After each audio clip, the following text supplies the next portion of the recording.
Okay, Mr. Chair, we are live. Thank you.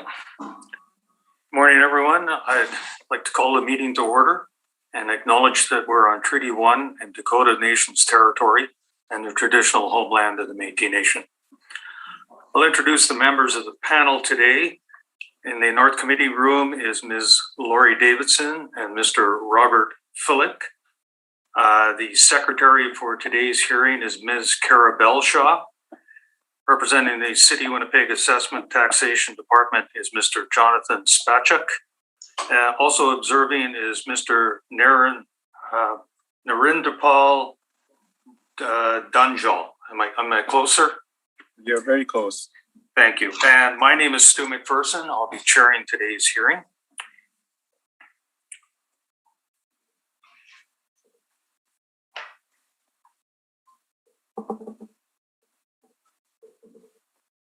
Sorry. We'll be hearing applications for revision of the assessment roll in accordance with the Municipal Assessment Act. The matters for which revision is requested have been described in each application. We'll limit discussion to those matters. The statements that are made at this hearing are sworn testimony, and anyone speaking to the matters must be sworn in. Please be advised comparisons of assessments of properties are not considered evidence of market value by the Board of Revision. The Board of Revision is appointed annually by Council. It's independent of it and the City Administration. It makes its decisions on the basis of the evidence provided. At this hearing, and issues a written order that will be mailed to all parties as soon as possible. Please note that the Board's decision with respect to an application may be appealed to the Manitoba Municipal Board if the matter pertains to assessed value or classification, or to the Court of Queen's Bench if the matter pertains to the application of exemptions from taxation. Should you wish to appeal, information on how to do so will be included with the Board's order. With respect to the hearing process, I'll confirm the points of appeal with your property to be addressed with each applicant following the swearing in. We'll then have the assessor's testimony followed by questions the applicant may have, and then the applicant's testimony followed by questions. Each side will have an opportunity to summarize if they wish. Once all the evidence about an application has been brought forward, the applicant may leave and the process will repeat for each item on the docket today. The session will close after all the applications have been heard. Sorry.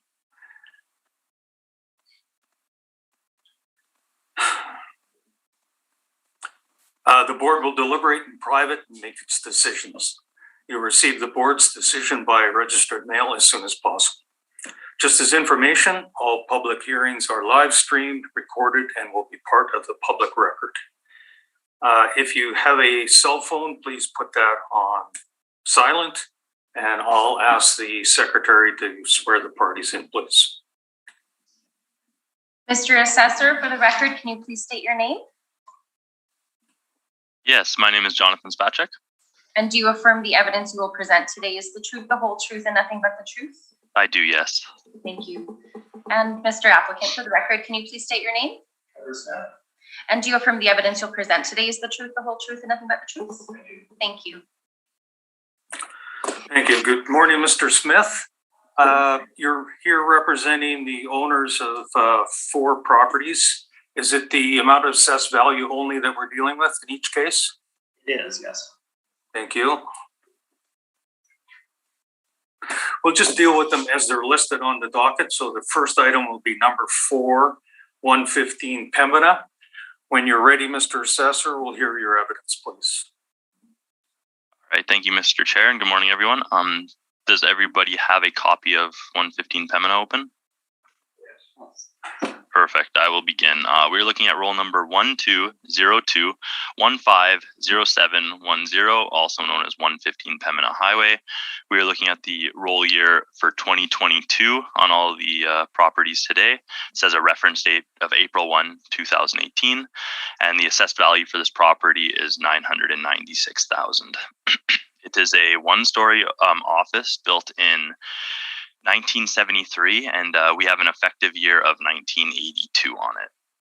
It has a gross floor area of 4,503 square feet and a leasable area of 4,503 square feet as well. As you can see on my page 2, I've included an aerial view of this building. You can see exactly where it's located on Pembina. It is just south of Corden. You can see Corden at the top left of the picture, and this property sits facing Pembina on a triangular, almost triangular shaped lot. You can see at the bottom of page 2 the street view picture of it as well. My page 3 is just showing that they've complied with our request for information, but there is no subject sales and no net subject property leases on this page. If we turn to page 4, you'll see a breakdown of the building I've explained. This is our income approach to value on the property. It has 3 premises totaling 4,503 square feet. You can see the first premise of 967 square feet. It is currently being occupied by a dry cleaner. It has a net rent of $1,755. We have 2,300 square feet of office space in the building at $16.34 a square foot. And then we have 1,236 square feet of storage space at $7 a square foot. All of this space works out to a blended rate of $14.03. So you can think of it as a blended rate across the whole building as about $14. Our model, these are all model generated numbers, by the way, and our vacancy loss is at 5.5% for this type of building. Our expenses are at 2%. Our shortfall for that vacant space is at $7 a square foot. And our overall capitalization rate produced by the model for this property is 5.7%. So when combining all these, you actually get a total value of $996,000, and that is how the 2022 assessed value was created. If you turn to my page 5, I've just included some rent comparables in the area to see if that rent makes sense. And I've included 6 comparables with 5 of them being along Corden and 1 of them being down Pembina at 870 Pembina. But you can see these comparables have a actual year built range of 1968 up to 2002. And we have a range of rents from $12 to $20.92. 698 Corden is my first 2 comparables. It is a 2-story office building on Corden. It was built in 1989, and we have first and second floor rent. So the first floor rent is 1,975 square feet at $17, and the second floor rent is 5,662 square feet at $12. And you can see the second floor lease started in 2014, so it's a little older, and our first floor rent was started in 2017, so it's a more closer to the reference date, and it's at $17 a square foot. And then 710 Corden is a newer single-story OFS. It was built in 2002, so it is a more recent building. It has a nice recent lease of 2017, but the whole building is leased for $20.92 a square foot. And our other rents on Pembina and Corden range from $16 to $16.50. If you turn to page 6, it's just, again, another income value summary. And if you turn to page 7 now, we have our standard capitalization rate sheet that we've included on all of our briefs. But our subject is a 5.7% cap for 2022. And if you look at the first 4 rows of our cap rate kind of matrix there, you can see there's a suburban A and suburban B as the 3rd and 4th row. These are the cap rates for OFSs across our model. So you can see that if you go over to the city of Winnipeg, April 1st, 2018, low and high, this would be like the 3rd column. You can see the ranges of suburban A and suburban B OFS. Our model uses between 5.55 and 9.05% for the 2022 cycle. And you can see beside that as well, between the 20th and 80th percentile is 6.2 and 7.3%. So you can see most of our caps range for these type of properties between 6.2 and 7.3, but our one today is on the lower end at the 5.7, as it is a new, as of the year built and size and location are all factors that make up these cap rates. So the model has generated a 5.7% cap on this one. And you can see how that compares to Collier's OFS rates of 6.5 to 7.25%. And CBRE is between 7 and 7.5%. And Cushman and Wakefield is between 6.75 and 7.5% cap. So you can see all of our properties today will be can be compared within those parameters, and you can look at those for comparison. But I'm using the same cap rate sheet for all of the properties today. Page 9, I have included for 4 pages the income and expense mailer that was sent in by the owner. You can see that the only actual lease on the property is for the 967 square foot portion of the building. And this is the dry cleaner. It is a gross rent, but it is there. It's 16 to 21, and you can take a look at that. They've included their expenses as well. And I will go over this once because it has been a while since we've had a hearing, but I've put on page 13 going forward. It's an addenda we've added to all of our properties. It is the same one as 2020 as we are using the same reference date, but it does apply for our 2022 hearing today. So if you look at page 15, it just says 2020, a fresh look. All this is referring to is that every 2 years, and this time 3 years because of the changes due to COVID, we have to do a reassessment. And these reassessments need to reflect the newest market conditions that are out there. And as of 2022, one of the big changes we made was we removed the 5% management fee for expenses. That happened across all of our office properties for sure, and a bunch of other ones that used to have management fees, but through our research and analysis, these properties were not losing 5% management fee as expenses. They were recovering it in almost all cases when there's management fees. So that's one of the big changes we made, and that's what that fresh look is. One of the things the fresh look is representing there. If you look at the next page, page 16, this is just a small excerpt showing our non-recoverable expense sampling. So because we removed that 5% management fee, we did keep the 2% non-recoverable expenses that we gave all of the building owners in Winnipeg. And you'll see that we actually did an analysis. An analysis was done to see, is that 2% fair and doesn't make sense? And we did analyze 29 properties. And you can see on the right side of that, the matrix there, that we have a total median non-recoverable expense of 1.06% across those 29. So you can see the range of different non-recoverable expenses that were determined, but that is just a little layer of evidence to look at if you are thinking about that 2% non-recoverable today and versus the 5% management before and 2%, just the 2% we have now. So if you turn to our page 17, we've also included on all of our briefs, this is just different capitalization rates have been analyzed by our department. You can see there's been some for office, some for retail, some for multifamily, some for industrial. Again, just to bolster our position on cap rates. And I did not put these in as site specific cap rates for comparison today, but just an overall analysis we have done on cap rates. You can see some of the ranges we've come up with. And that is our addenda. We're included in all of our properties today. I just figured go over it that one time so we can save some time later, but that is there to look at. And if you have any questions on any of my brief today, please let me know. Thank you. Thank you. Mr. Smith, questions for the assessor? Yes, thank you, Mr. Chair. Just for all of the properties on the docket today, given workloads at the city, is it fair to assume that you didn't have opportunity to inspect any of the 4 properties today?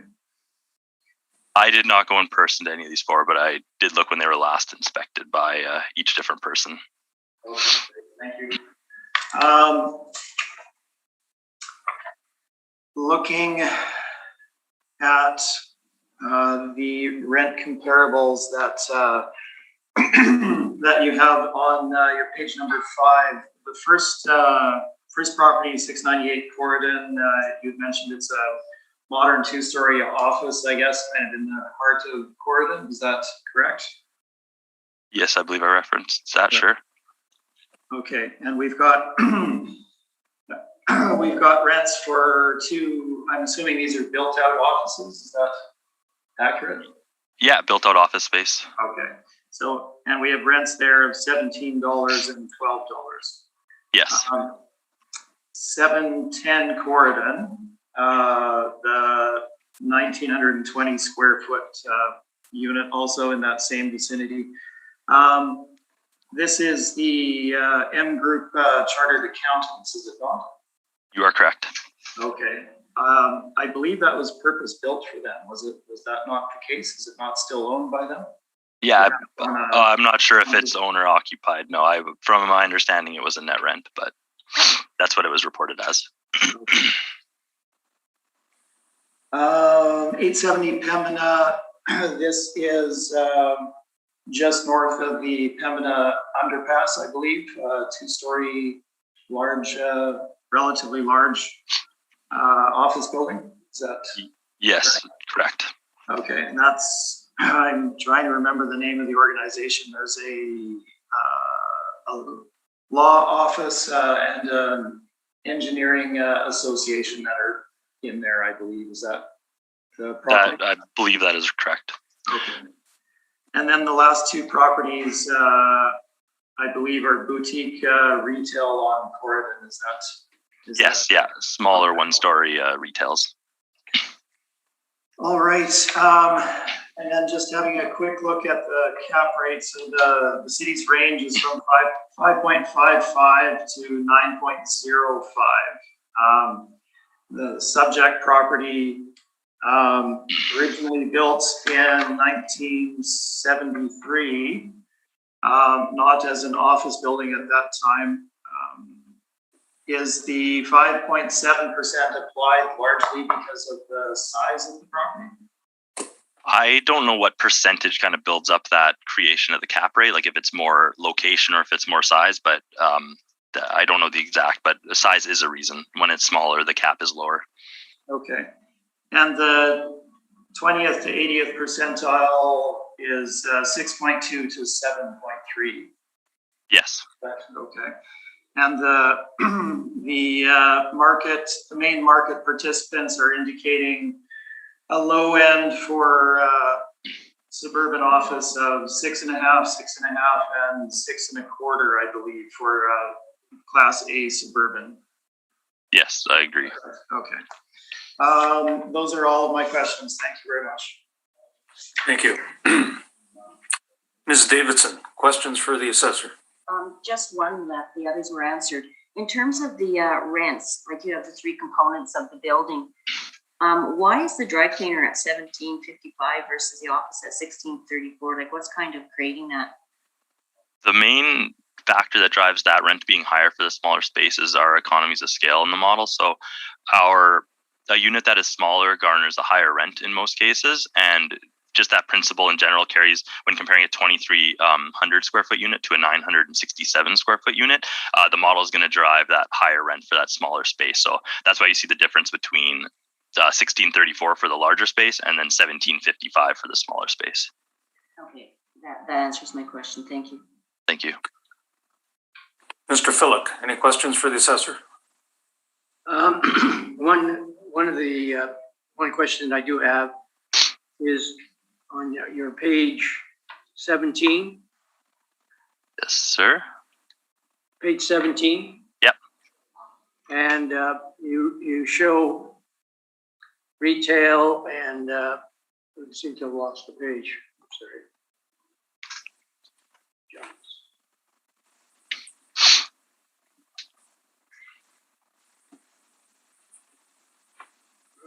Come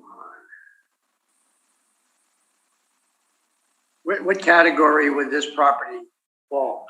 We have it classified as an office because there's office space in there, and it's a dry cleaner, which is more retail than office. But it could be, argued probably be converted to a retail pretty easily. But it is considered an office, and the space and condition, the way it's laid out now, I would consider it more of an office. But there's arguments to be made for it's leaning towards retail as well. Okay, so thank you. Thank you. You said you haven't inspected it, but you checked to see when it was last inspected. Can you tell us when that was? Yeah, this one I didn't have notes for the most recent inspection. I couldn't. Nobody left to know when they were last there, so it's been a while. Okay, so it's varied from 1973 to 1982 for an effective age. Do you know why that variant was applied? Yeah, this one I believe it was just it was an upgrade to the heating or something to do with mechanical, but that was the last time something was updated. Okay, and I know your model goes by age grouping as one of the things that's considered when you develop the cap rate. With the 73 versus the 82, would that make a difference, or do they fall in the same category? Yeah, it's a good question, but I don't know the exact cutoff for the years. To be honest, it could make a difference, and or it could be within that same class. I don't know. I don't have those groupings kind of memorized. Okay.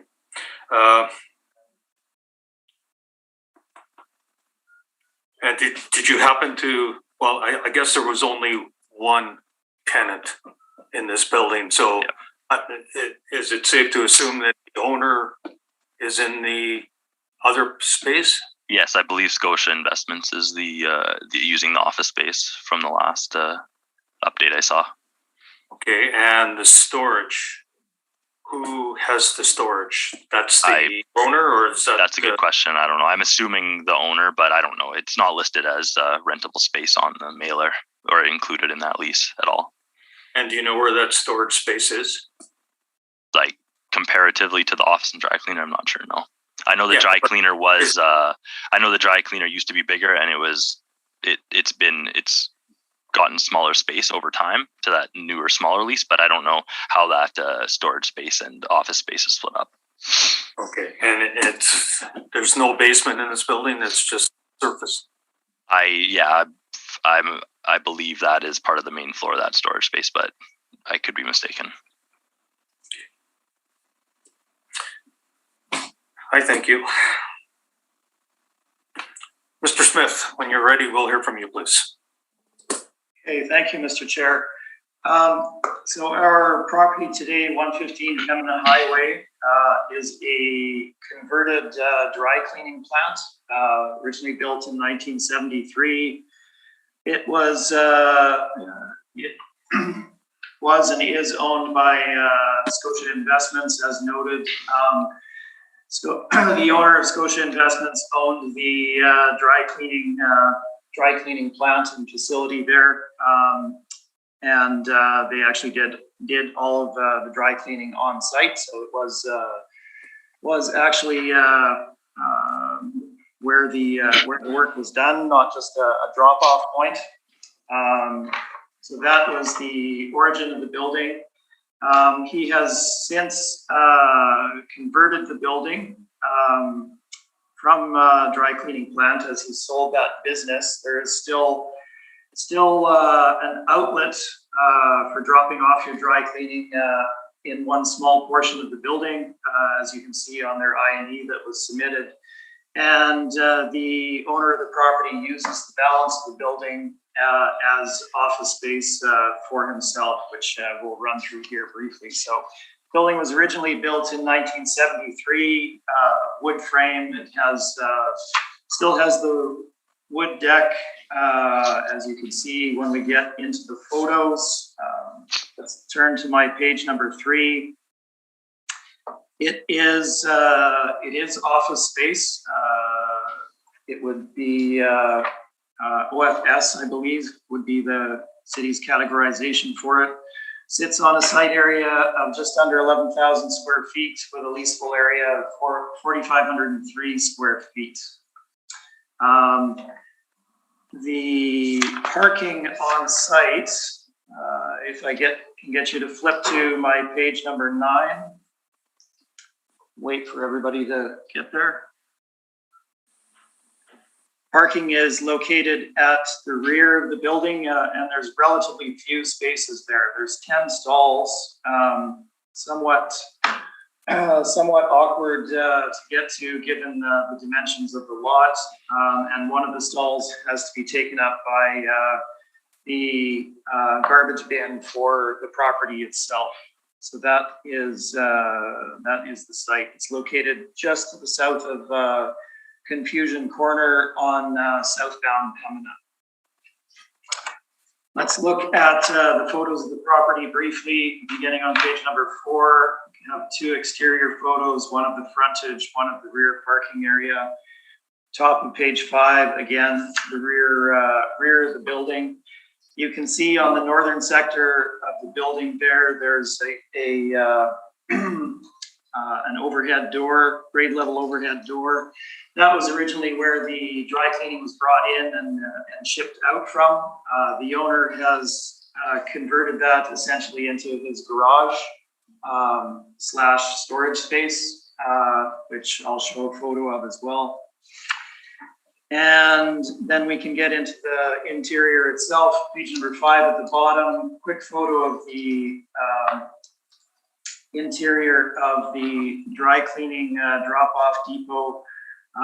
Hasn't changed in years, same tile, same flooring. You can see the photos also on page number 6. Both of those are from the dry cleaning section, dry cleaning drop-off depot. Page number 7 at the top gives you a picture of the garage. So basically, again, nothing has changed in here. He simply hasn't converted this to office space as the rest of the building has been. It's kind of remained in the condition it was at the time it was operating as a dry cleaning plant. And moving on to the bottom of page number 7, for the remainder of the building, again, the owner is using the balance of the property as office space for himself. No demising has been put in, aside from putting in the required bathroom for the space. You can see the wide open plan. The flooring remains the same as it was when the dry cleaning plant was in place there. Obviously things have been painted, etc., but really no significant changes in terms of upgrading it as office space, with the exception perhaps of HVAC for the office.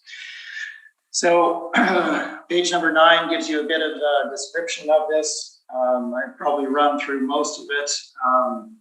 The owner did indicate that they do have an ongoing issue with their roofing and have to devote significant money to it on an ongoing basis, just given the age of the roof and the flat orientation, etc. That's the property. Page number 10 gives you the location on a map. Again, just south of Confusion Corner on the southbound area. So we've probably all been past there, I imagine. It is all kind of street front retail of an older quality, not really the same as the heart of Corydon Village in terms of being attractive to tenants. In that it's not a destination, it's a street that people drive down to get to home. So they may stop for things along the way, but they don't drive there for purpose of going to restaurants and or other retail or office space. Let's move on to the valuation of the property itself. The city had a comparable at 698 Corydon, which I did not have access to at the time. I do think it's fairly indicative. You have 2 leases there, both of built out office space, which ours is not. One is at $17 a square foot, and the other is at $12 a square foot. I would assume that the $12 might be somewhat inferior. That's built much more recently in 1989. And then they have some retail comps in that $16 square foot range. We're not disputing the rent for the small space that's occupied by the dry cleaning drop-off depot. We're in agreement with the city on the rental rate at that. What we are disputing is the rent for the remainder of the office space in the building. So as noted, we have $12 square foot net rent in a superior building on Corydon in a superior location for roughly the same size of, well, somewhat bigger at 5,600 square feet. Moving on to my page number 13. What we've done here is give you a fairly wide range of suburban office rents to help frame an appropriate rental rate for the subject property. These are typically superior buildings to the subject property, and generally in better locations, but we can run through them one by one. I've generally provided a photo of each of these properties for the panel to refer to as well. So first property, 1700 Corridon. We have 2017 lease for $16 a square foot. This is a mix of retail and office space with a Royal Bank facility on site. You can see the location of, or rather, the photo of that on the top of page 14. If you've been down Corridon there, you're probably familiar with that one. That would certainly be superior to the subject. 1150 Waverly, 5,090 square feet. $14 net rent in 2017 as a start date, 2+ year term, built in 1971. So 1150 Waverly is a multi-tenant office facility. Shown on page number 14, that would be just to the north of the McGilvery interchange there on the northbound side. 1260 Taylor, significantly larger, however, much better located, and obviously built out to the specs of a national bank organization, that being RBC, but I'm not going to place a lot of weight on that. $12 rent, 2018 start date. Then we have 1000 Waverly, $15 a square foot, again for a larger lease for an engineering facility. So well-developed office space, $15 a square foot for a lease starting in 2018. And that one was built in 1966. So that would be Dillon Consulting, as shown on the bottom of my page number 14. We can run through each of the rest of these if the panel wishes, but I'll leave that perhaps to questions. What I would point out is we're trying to show the most recent leases possible in good locations with quality buildings that are well tenanted, that are straight office space basically. So you can see that our rental rates range from a low of $11 a square foot at 25 Scurfield for a telecommunications company, 5-year term in 2015, up to $17.50 for significantly nicer property located right on Taylor in that River Heights on the way to Tuxedo area. So our photos of these comparables are on pages 14, 15, and 16. You can see the quality of these properties in relation to the subject. I would suggest that they're all generally superior to the subject in terms of location and build out and general tenancy. Let's move on to page number 17 for some further stats. So this chart at the top of page 17 is the second quarter 2018 office market beat. It's called, from Cushman and Wakefield. And this gives you market statistics on office space in Winnipeg. Now, the subject property being converted dry cleaning plant, relatively small, not really built out as office other than opening it up, would qualify as a Class C suburban. So if you look at the Class C suburban line at the bottom, you can see that the average net rental rate being stated here is $11.61 a square foot. So that's for a wide gamut of Class C office space in the marketplace, running from the top end to generally kind of the middle end of the market is what would be being focused on there. So $11.61 being an average net rent for Class C suburban. So what should we value the subject property at? Well, as I mentioned, we're not in disagreement with the lease rate for the dry cleaners. Feel that is appropriate. So we've used the same as the city at $17.55 a square foot. The office space that the owner utilizes, we've assigned a $12 net rental rate to it as shown on page 17. And the garage space, as shown, it is a garage, basically not with some minor storage use of it. 1,236 square feet, we've assigned a rental rate of $7 a square foot to this space. So this gives us our average rental rate of $11.82 based on the annual income of just over $53,000 per square foot. Let's move on to the expense side, page number 18. As shown, we have three different vacancy statistics from major market brokerages here. Class C suburban is what we're looking at.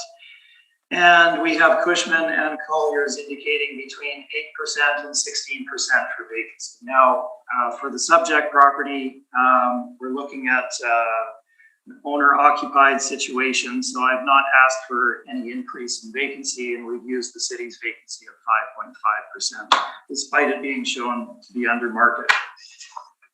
Moving on to the expense allowance, I will only run through this once, as you probably all heard it numerous times, and will be fairly brief here. In the past, the city of Winnipeg had two components to their expense allowance, one being the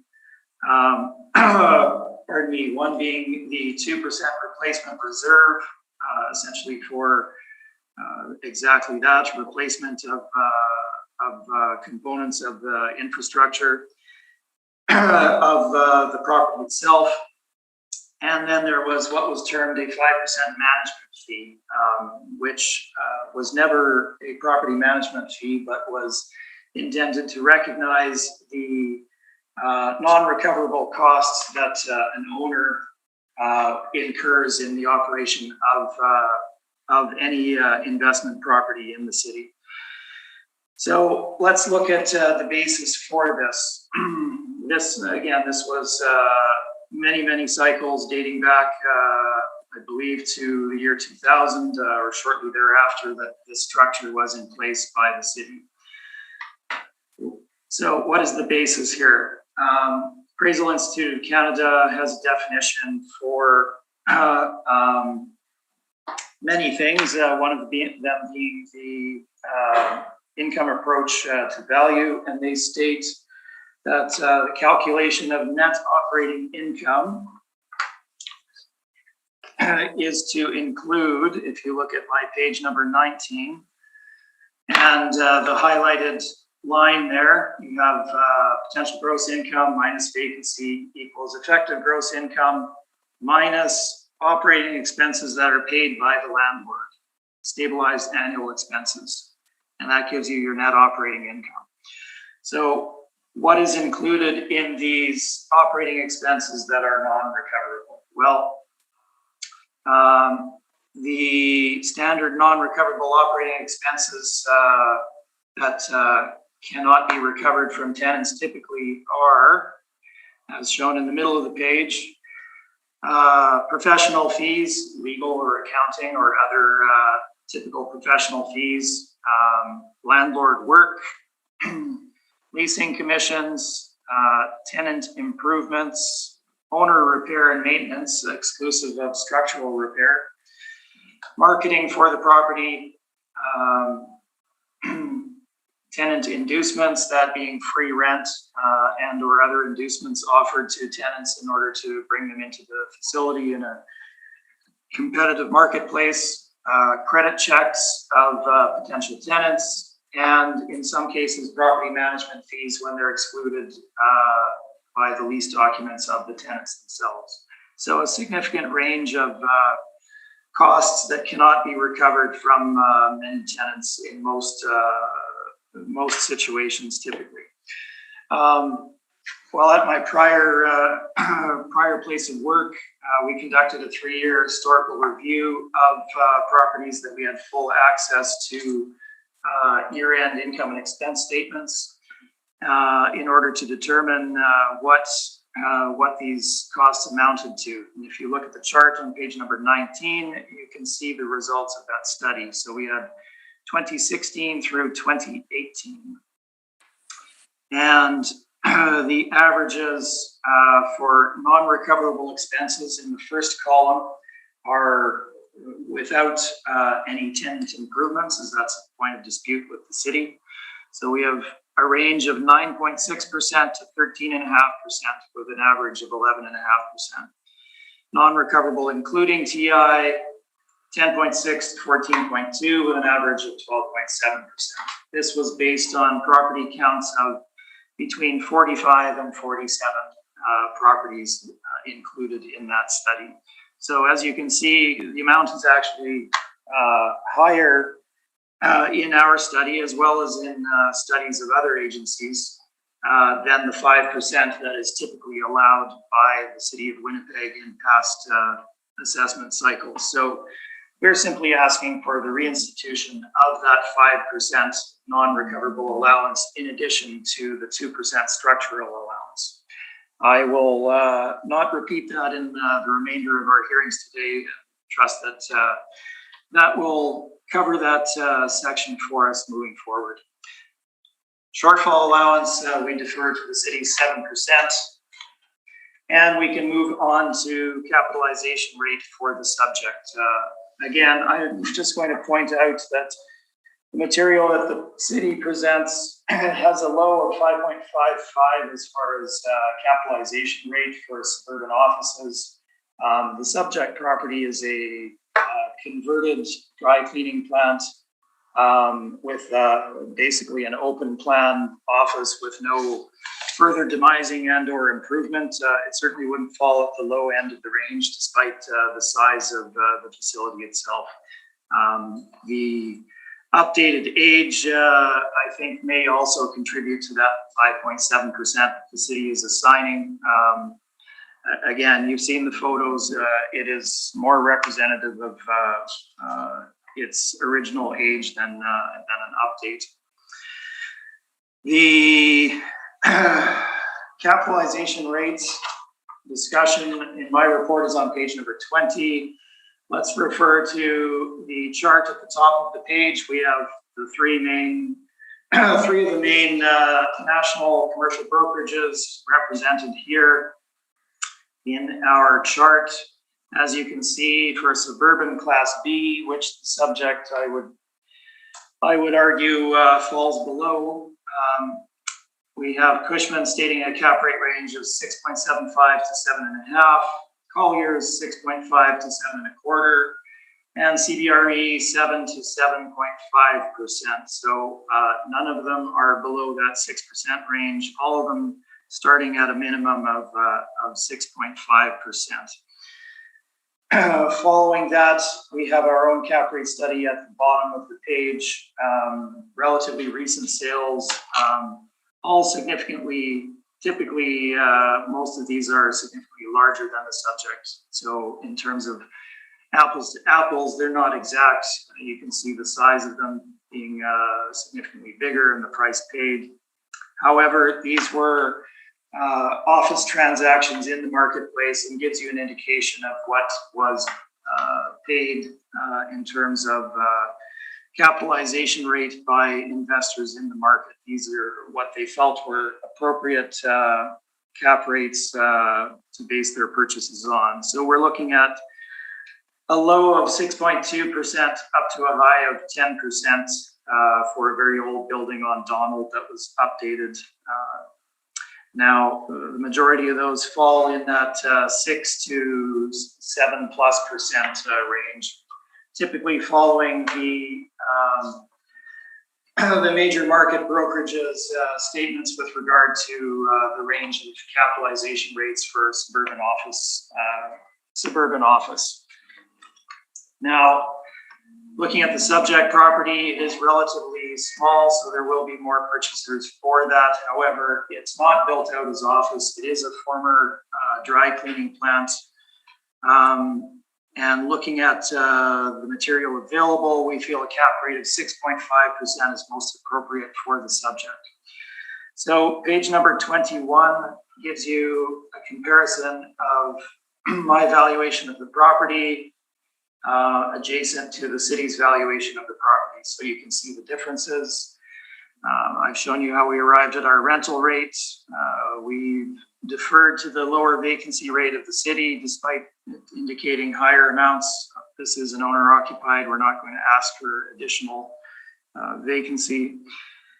Obviously, our expense allowance is higher at a total of 7%, including the 5 and 2%.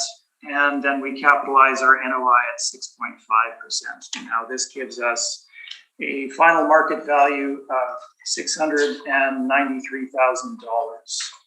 If you flip quickly to the addenda, I've included a number of decisions from the current assessment cycle of other suburban office properties that I represented before the Board of Revision, and we are typically looking at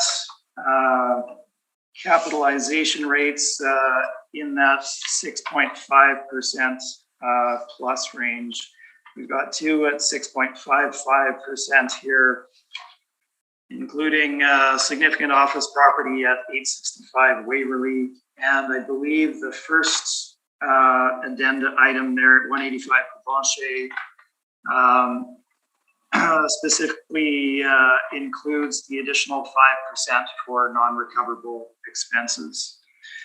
That is my presentation, and I'm happy to answer any questions that you may have. Thank you. Mr. Spachuk, questions for the applicant?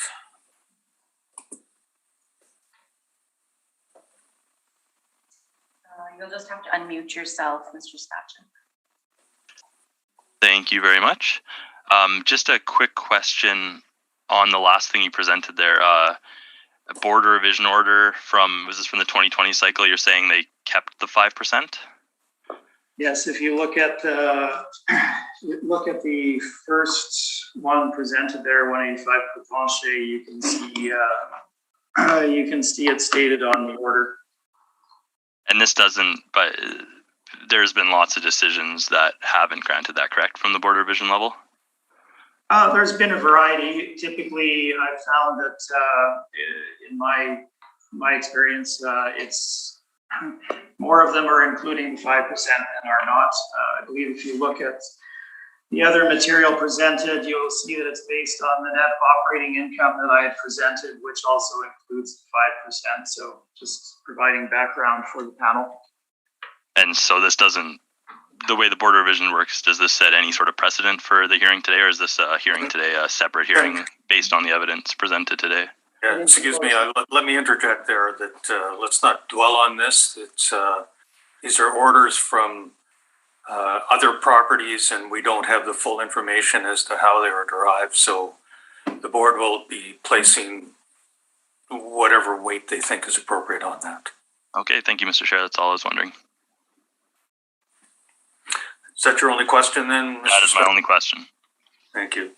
Ms. Davidson, questions for the applicant? I just have a quick question, and thank you for your analysis. I think you probably mentioned this. Who is the utilizing the office space? You mentioned the name of the firm.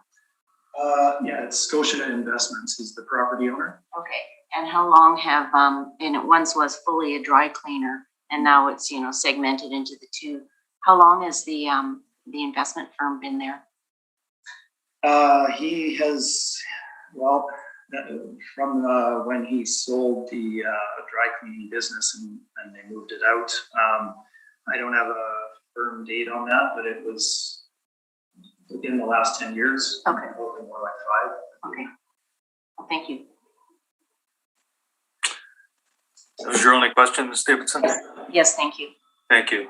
Mr. Phillick, any questions for the applicant? Just to clarify that, the owner of the investment firm and running the dry cleaning is the same people. No, not anymore. He sold the dry cleaning business, and it is that 900 square feet is a tenant space, and they're paying on some kind of gross basis. And just the fact that the city has said that the expense allowance would be 2% instead of 7%. Just want to go again, your justification for adding the 5% back. Yeah, so it was, and I don't want to go into too much detail on that. I probably already have, but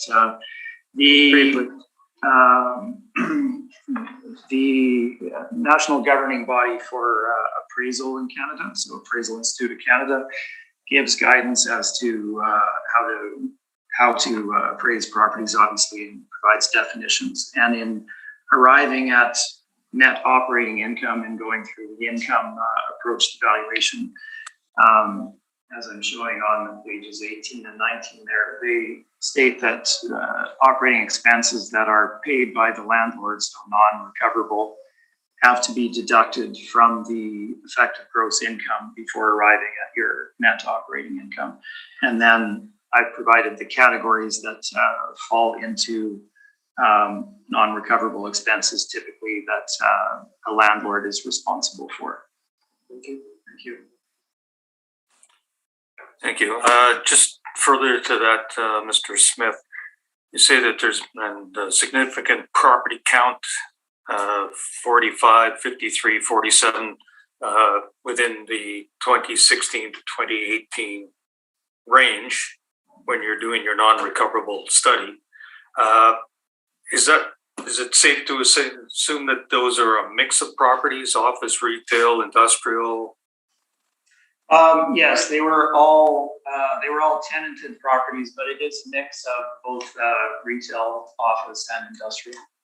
Okay, and the property count per se, those are actual entire buildings, or not just portions of buildings, or? No, it's the full building. Full buildings. Okay, and I think you said that the non-recoverable expenses, TI included. Now your TI, that's tenant inducement, not tenant improvement. Is that correct? No, that is tenant improvement. So tenant improvement is essentially building out the space to the tenant spec. So you may have, say, a base rent of $14 that you're asking, and the tenant wants a certain build out, and you build it out to their specification, and you then end up with a rental rate of somewhat marginally higher than that.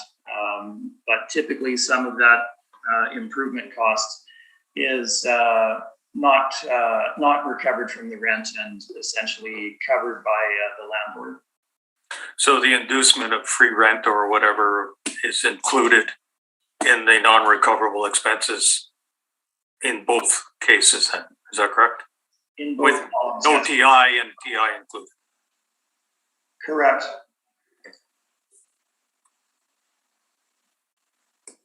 Okay, and just one other comment, I guess more than anything.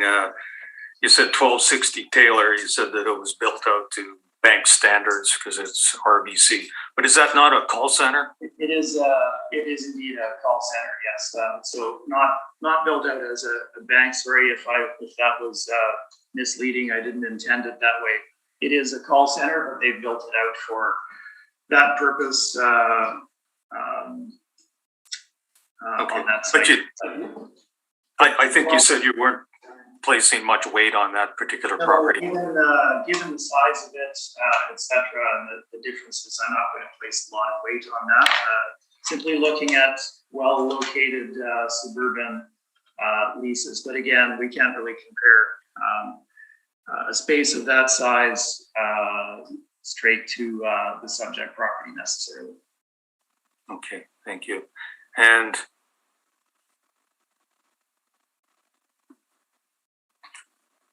your cap rate that you're relying primarily on what? I think you did go over it I'd just like you to recap what you've taken into consideration on applying that particular cap rate. Certainly. So there's two sections to that. Most importantly, looking at the capitalization rates that I have in the chart at the bottom of the page. These were again developed at my former place of work with full access to the details of each sale. And these represent investment transactions of office space in the Winnipeg market in the relevant time frame. So they vary in terms of size and comparability. Obviously, most of them are significantly larger than the subject, but it gives you an indication of astute investors' approach to the purchase of office investments in the Winnipeg market. So we're looking again at a range of 6.2% to roughly 7.9%. That's where the majority of these cap rates are falling. The subject property, while not particularly well developed as office space, it is relatively small, and the location of the property is not a poor location given where it is. It's not as ideally located as some others, but it's not inferior. So there is certainly a market for space such as that. So we would put a relatively aggressive cap rate on that, despite the lack of build out, and we've capped it at 6.5%. Now, to support that, I've given you the three of the main commercial real estate firms capitalization rate ranges that they provide in their marketing materials for the relevant time frame, and they're indicating lows for suburban Class B of 6.75, 6.5, and 7%. So that's simply a further frame of reference in determining a fair cap rate for the subject. We've applied 6.5%. Yeah, I thank you. As far as summation, gentlemen, do we want to do it individually on each property, or do you want to save your summation till the conclusion of the hearing, unless there's something actually appropriate to just the one property? You can mention it at that time, but otherwise at the end of the hearing. Is that agreeable? Certainly. Yeah, I have no need to summate this one. It was covered well. Okay, and Mr. Smith, you're okay with that as well? In agreement, yes. Thank you. Okay, then we can move on. Next property is 426 Portage. Do we have a preliminary issue on this particular property? No, so we actually don't, but I just explained why on it, so I can make that part of my presentation if you'd like. Yeah. If you're not requesting. Yeah, no, there's no request for anything. I'm just explaining why I'm not requesting it in this case. Okay, then let's hear from you then, please. Sounds good. So we are at roll number 12093683000. This is also known as 426 Portage Avenue. We again are looking at the 2022 assessment of $1,502,000, and I'm asking it be confirmed today. In my recommendation, you can see that I've put the 2017 mailer was not received. However, in this instance, the assessor will not be requesting that the burden of proof be placed on the applicant for non-cooperation, section 53(3)B of the MAA, and if a reduction in assessment is ordered, that it does not follow section 54(3.2) of the MAA. This is due to the fact that the owner did not receive either of the 2017 income and expense mailers that were sent. See evidence page 9 to 14. So when I did my research for this one, looking into the non-compliance, I did find evidence that we received to the return to sender. We received the income and expense mailers back in both cases, and after some research, it did turn out that the owner never received the mailers, and there was right during that time an address change. So I am just explaining why we are not asking it for it today, and just trying to make clear that we did confirmed owner did not receive both those mailers, and there was an address change going on as well at the same time. So it's once we've got that newer address, from my understanding, the owner has been actually receiving the mailers. So that's just a little explanation why I'm not asking for it. But if we're going on to the actual value of the property. Okay, before you do that, Yeah. I would like to take a quick recess here at a moment. Sure. For a moment, I'd like to discuss something with the secretary. So I will call a brief recess, if I may. Did you want to go in camera, Mr. Chair? Yes, I'd just like to speak with you, please. Sounds good. Thank you. If you could step out. Thanks.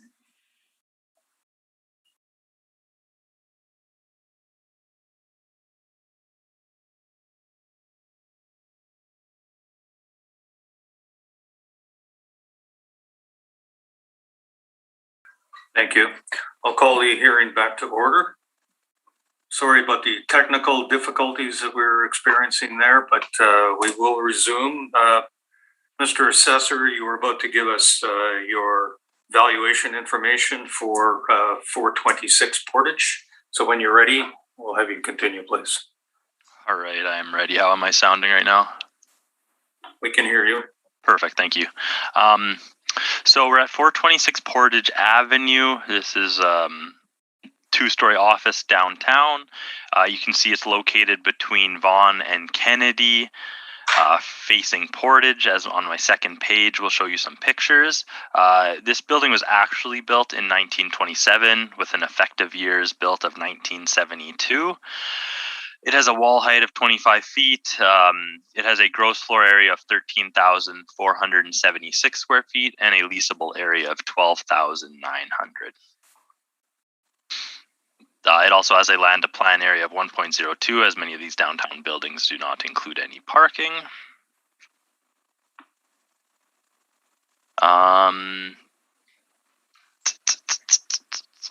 Moving on to page 4, you can see the actual income stream for this property.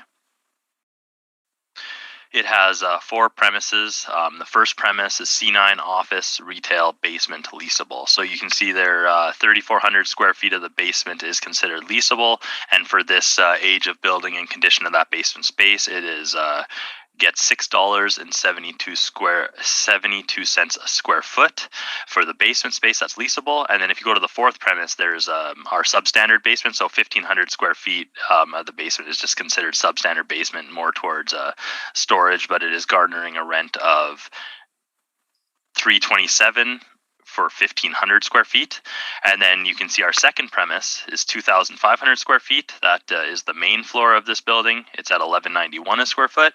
And then the second floor is 5,500 square feet at $1,172 a square foot. So this is a 12,900 square foot of leasable space in the building, and it has a blended rate of $9.46 for all of that space. For this downtown OFS, it's getting a vacancy loss of 5.5%, with again our 2% non-recoverable expenses, shortfall of $7 a square foot for that vacant space, and then an overall capitalization rate of 7.2%. When you combine all these parameters, you get a total assessed value of $1,502,000. That's how we get our total value today.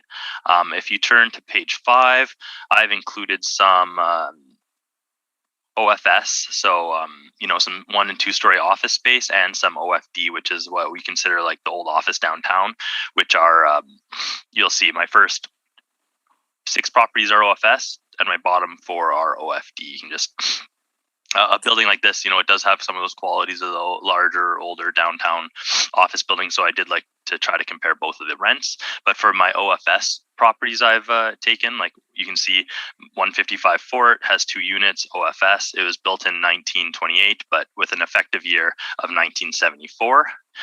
You have leases between $10 and $12. You can see 387 Broadway is a 2-story OFS on Broadway Street. It was built in 1936, another older building with an effective age of 1972, and that's 9,000 square feet at 1692. 171 Gary, again 1948 with an effective year of 1975. It's a 1-story OFS downtown. 1,500 square feet at $14.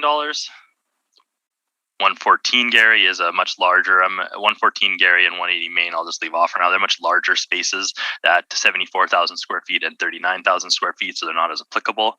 And then my last four, you can see 233 Portage to 245 Portage. It's a two-story older building downtown, built 1915. It has smaller office spaces in it, ranging from 1,000 to 2,900 square feet, and the rents range from $10.95 up to $16. So you can see my total. It is a wide range for downtown, from $10 up to $16.92. But again, there is a wide range of these old buildings downtown with a wide range of rents. But our property overall is at $9.46 for all of the space. And I did just include a global basement rents that I used, that I collected over the 2020 cycle of different kind of office space, just to help justify that office rents that's being given to the leasable area. So basement leasable is at $6.72. You can see a wide range of rents from downtown space as low as $6 at 226 Osborne, all the way up to, well, so the highest one is $12, but that's 865 Waverly, my first basement comparable, but that's built in year 2000. So you can ignore that one. That's like the nicest, probably some of the nicer basement space around.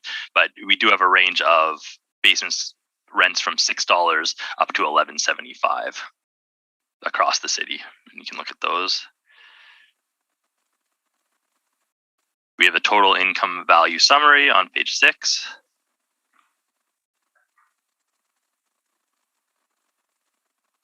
Page 7 is moving to our standard capitalization rate sheet again. We have a 7.2% for this downtown, what we consider an OFS.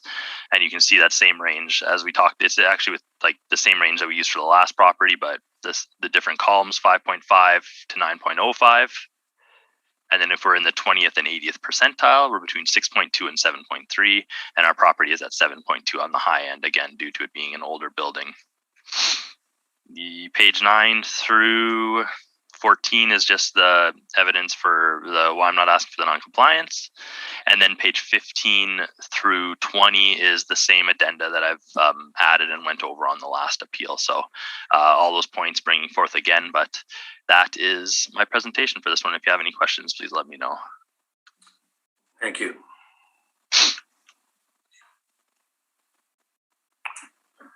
Mr. Smith, questions for the assessor? Yes, just briefly. Looking at your page 1 there, actual year built of 1927 and the effective year built of 1972. Just wondered how the 1972 was derived. It's put in when renovations or things have been updated in the building. So from my understanding, the most recent update to the building was the downtown biz is located in there, and they've done some upgrades over the years, such as renovating the basement space and some smaller renovations and adjustments to space on the main floor, from my understanding. So over those renovations being done, that's what's led to the effective year being changed. Okay. Looking at the rent comparables on page 5, I'll submit my rebuttal, I guess, in a minute. That's more just for visual purposes for the panel. But 387 Broadway there, your comparable number 3, that is located 1 block west of the Law Courts building, I believe, correct? Yes, for sure. And that's owned and occupied by a law firm itself, is it not? I believe there are lawyers in there for sure. I didn't know if I reported as a net rent. Okay. And I'm afraid I can't pull the information on it, but it's my understanding that it is owner occupied, that particular one, just for the city's purposes themselves. Then just looking at the basement rents, so 865 Waverly, I've been involved with that property for a couple of cycles, representing the owner. The property is is owned by the principals of the local KGS firm, and is occupied by KGS, including the basement. So again, just more so for the city, that's a non-arm's length transaction. That Thank particular you. one. Looking You're at it. welcome. And Mr. Chair, I'm not sure when you want the rebuttal. It's again more for visual purposes for the panel than discussing each of the individual leases.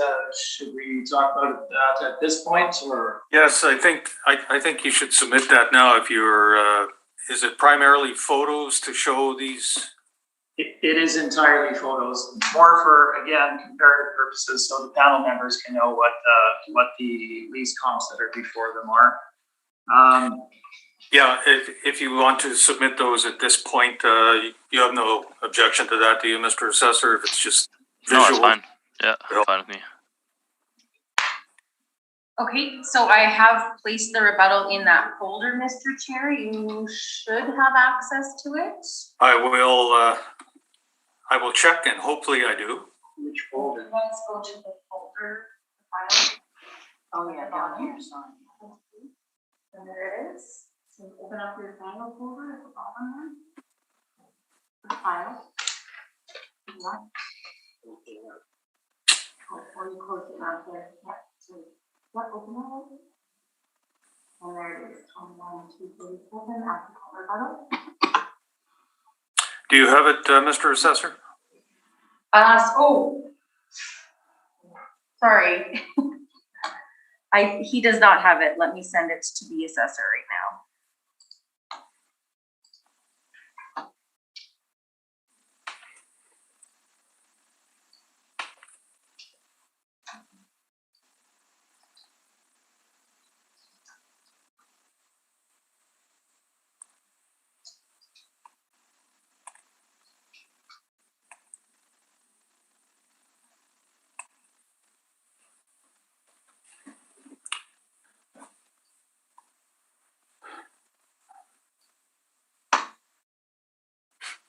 Okay. You're currently muted, Mr. Spacek. Yeah, I'm just waiting for the email. I'll confirm. And I do have it, so thank you. And the panel members have it as well? They do, yes. Yeah. Okay, then at this point, we'll proceed, Mr. Smith. Okay, I'm not going to, sorry for the delay there. I'm not going to spend a lot of time on this. Again, this is just mainly for visual purposes, for comparing the comparables to the subject. 155 Fort, which I believe I include myself in our analysis, is shown at the top of page 1. 387 Broadway, of course, fronts on Broadway. That is the law firm that we were just discussing. It's half a block from the law courts building. 171 Gary, and I do apologize for this, my assistant. There's attached buildings here. The office building looks much like this Handy Mart, but it is located just to the south of this, and it's a two-story building on Gary Street there. 114 Gary Street, as you can see from the photo there. I believe it's just south of St. Mary on Gary Street. You can see the property in question there. 180 Main Street. This is occupied by a technical college, I believe, and is located between Broadway and York on southbound Main Street. And then we have 233 Portage. So there's a number of leases that are shown from this property running from 233 to 245 Portage. That's all the same property. I cannot remember the specific name of this building, but it's located immediately adjacent to 201 Portage at Portage and Main. Significantly different location than the subject property. And that is all I wanted to present as far as the rebuttal goes. And I have no further questions either. Thank you, Mr. Chair. Thank you.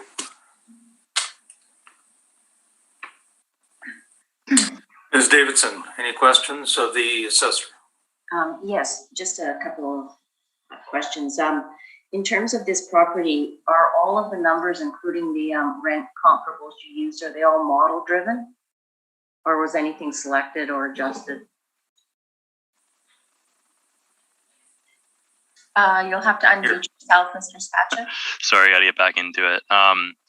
The page 4 is the actual income workup for this property. So that's model generator. That's what, based on all the characteristics we have in our system, it creates that income approach to value. And so all those rents are model driven, vacancy rate, all of that.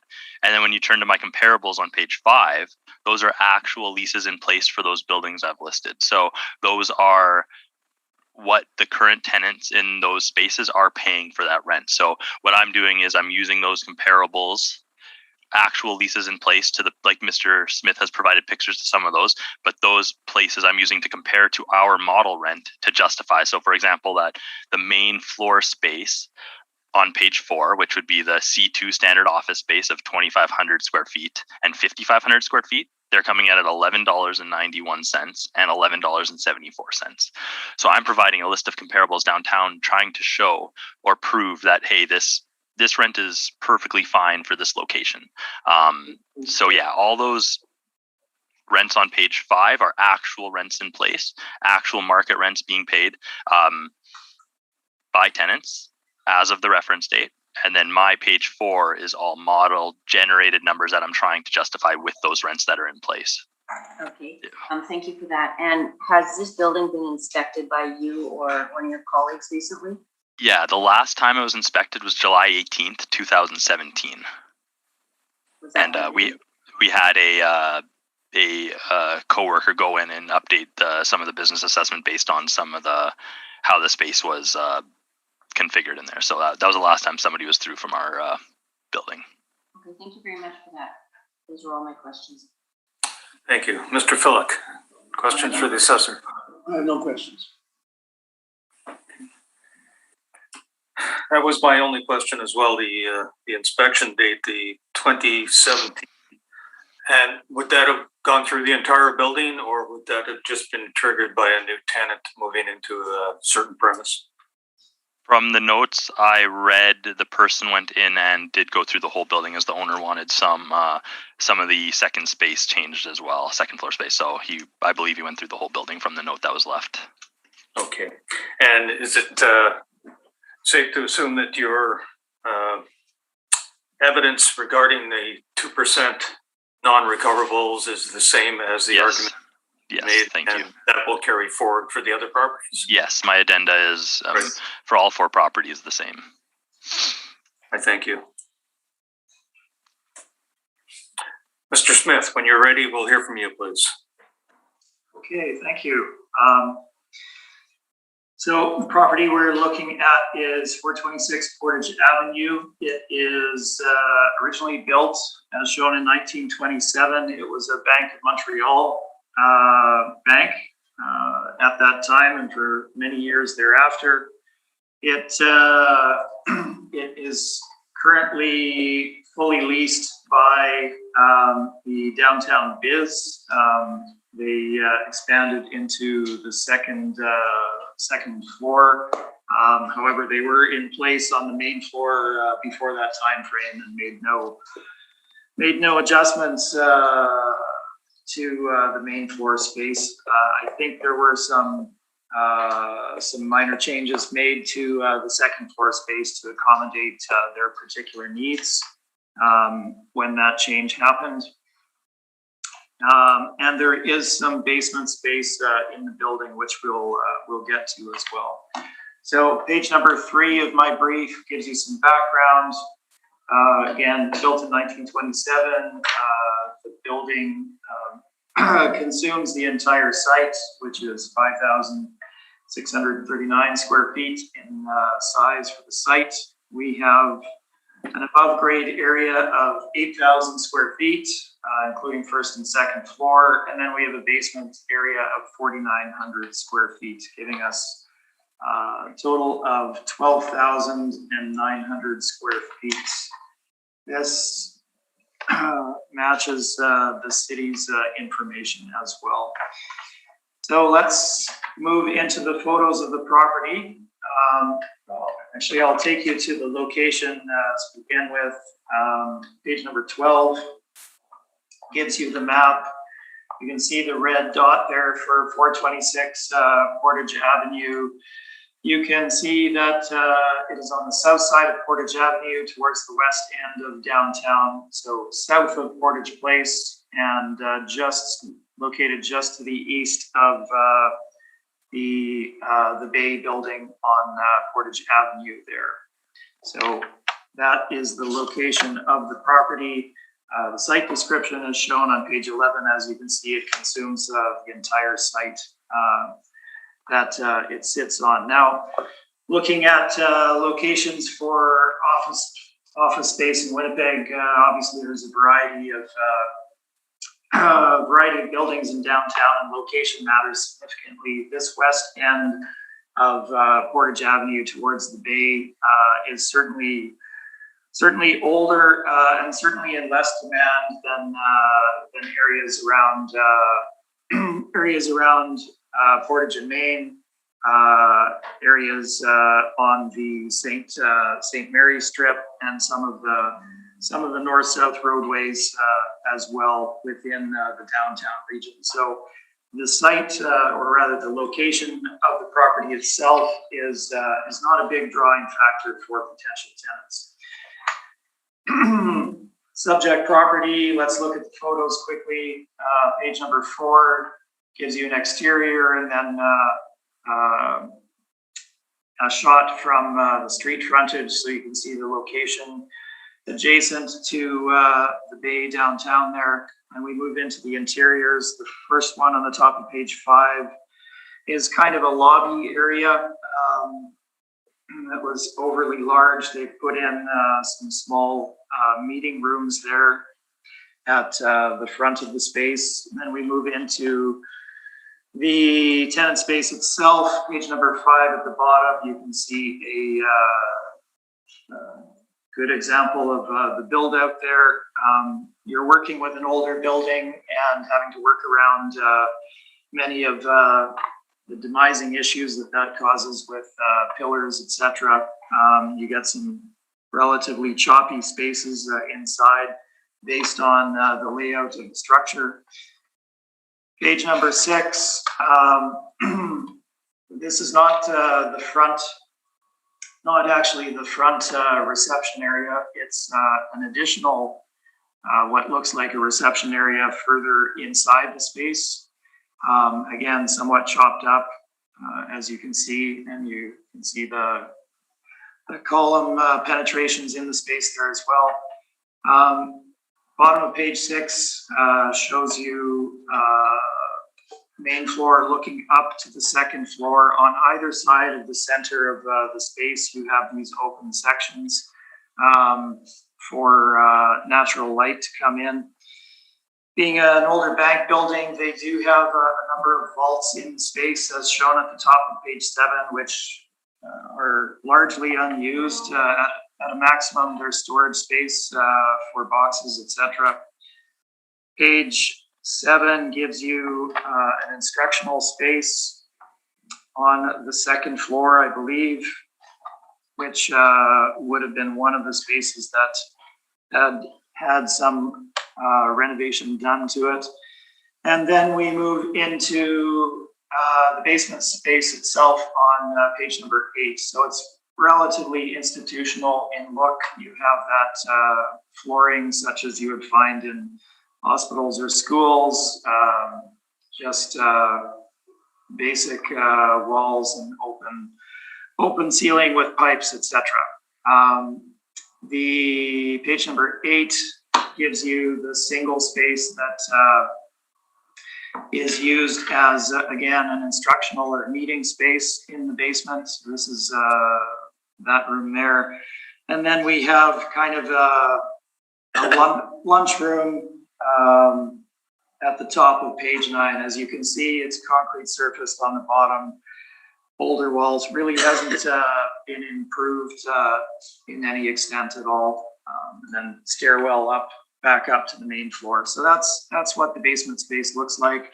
There is, of course, all the mechanical down there as well, boiler, etc., down in the basement. And this is all described on page number 10. Feel free to go through the description there. It just gives you, again, the basic layout of the structure. What I would point out is that the build out, for the most part, is somewhat older and wouldn't meet your Class B classification of office space in downtown. This is clearly a Class C building in the downtown area. So let's move on to the valuation itself. There is a lease in place with the downtown biz.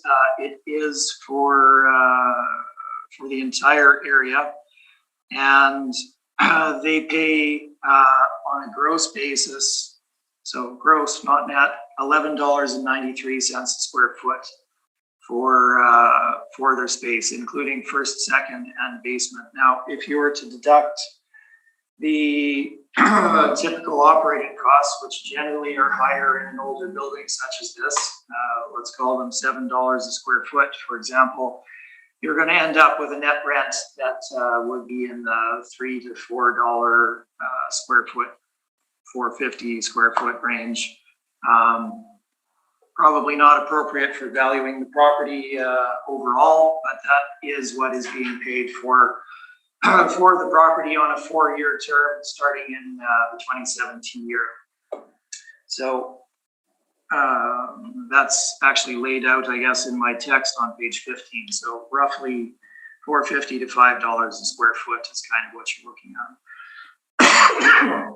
So let's look at appropriate market net rental rates to determine what might potentially be paid in the market. I have two that I will direct your attention to right away. That being my comparable number 3, 428 Portage, and comparable number 13, 259 Vaughan. So if I can take you back to my page number 11, the site description. If you look at the building immediately to the west of our subject property today, both of those addresses are in that particular building located adjacent to the subject property. And we might even be able to get a sense of it. If you look at the bottom of my page 4 and the top of page 4, you can see the frontage of the subject building and the building to the right of it. That is the building that both of these leases are located within. It's an older building as well, but has been well redeveloped for office space and is much larger in size than the subject.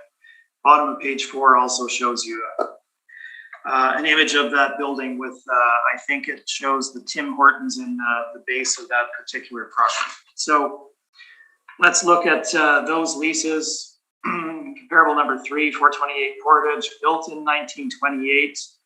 We have a 3-year lease beginning in 2018 for office space at $11 a square foot for just over 1,000 square feet.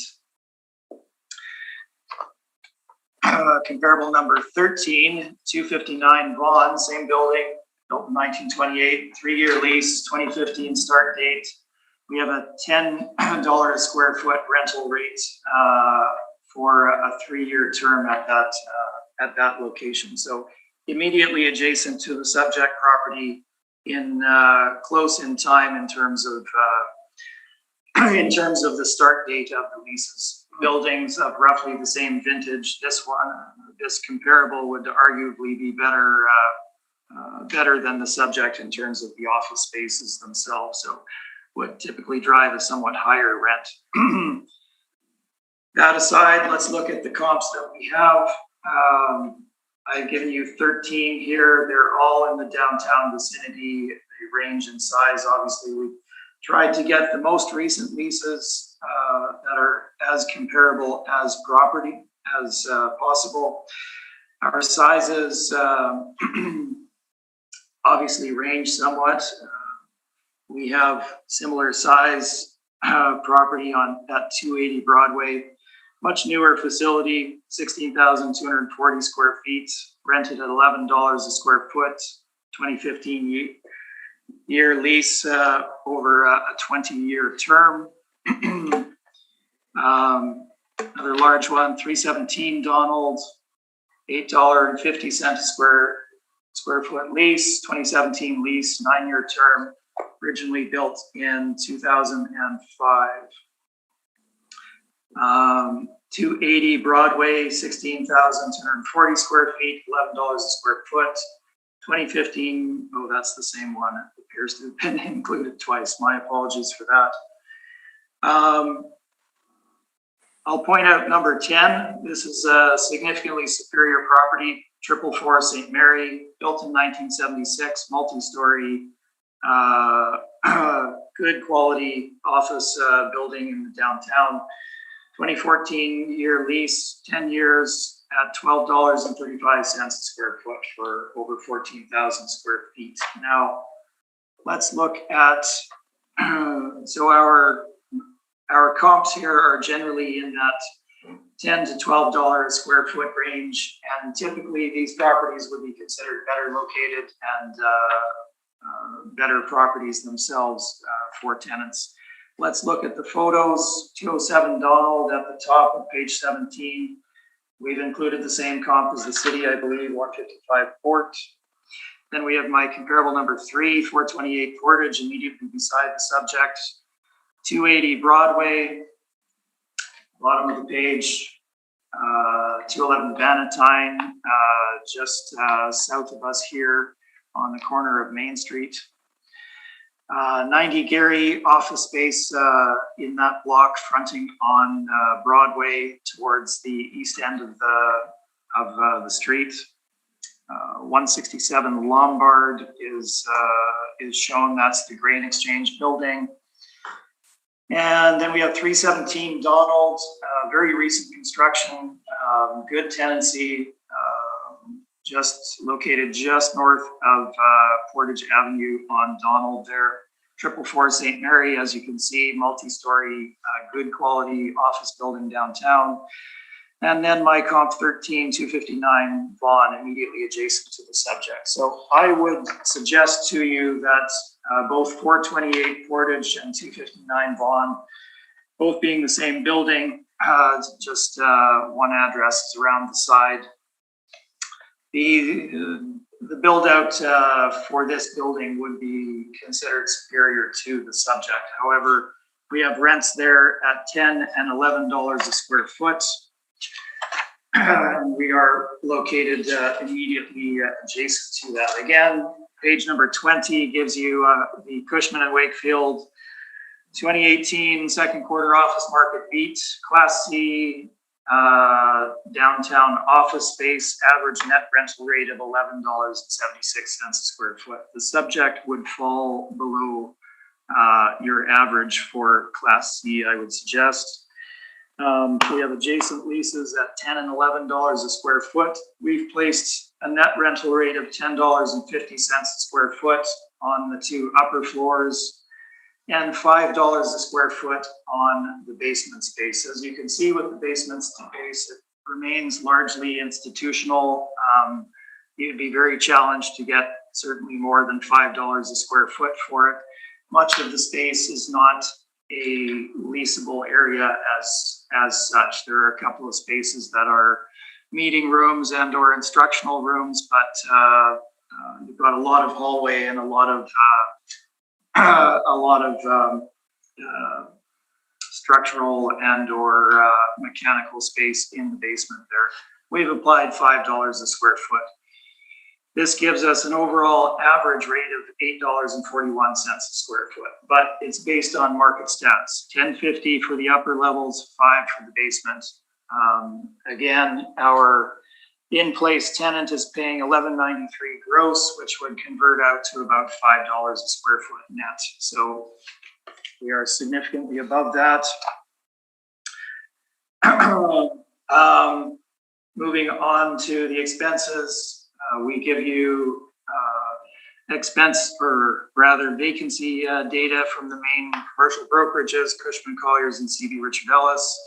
Downtown vacancy for Class C ranges between 8.7 and 11% roughly. We've applied a rate of 9% based on the market stats.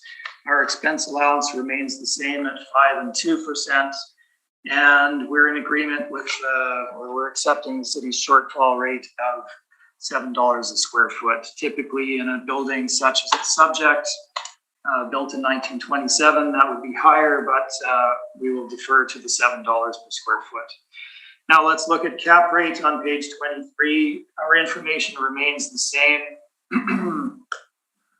We have the chart at the top of the page giving you the main commercial brokerages, giving you downtown Class B cap rates of between 6.25% at the bottom end up to 7% for at the top end. Now this is Class B space. Typically Class B space in downtown Winnipeg would be of the nature of 444 St. Mary, as shown on my page number 19, perhaps 317 Donald.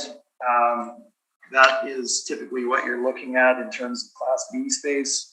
Subject property would be well below that as a Class C, so that range is not particularly applicable to the subject. It's a 1927 building that has been converted. It's in an area of the west end of Portage Avenue that is relatively stagnant as far as development goes. Portage Place historically and ongoing has numerous economic and societal issues that are attached to it.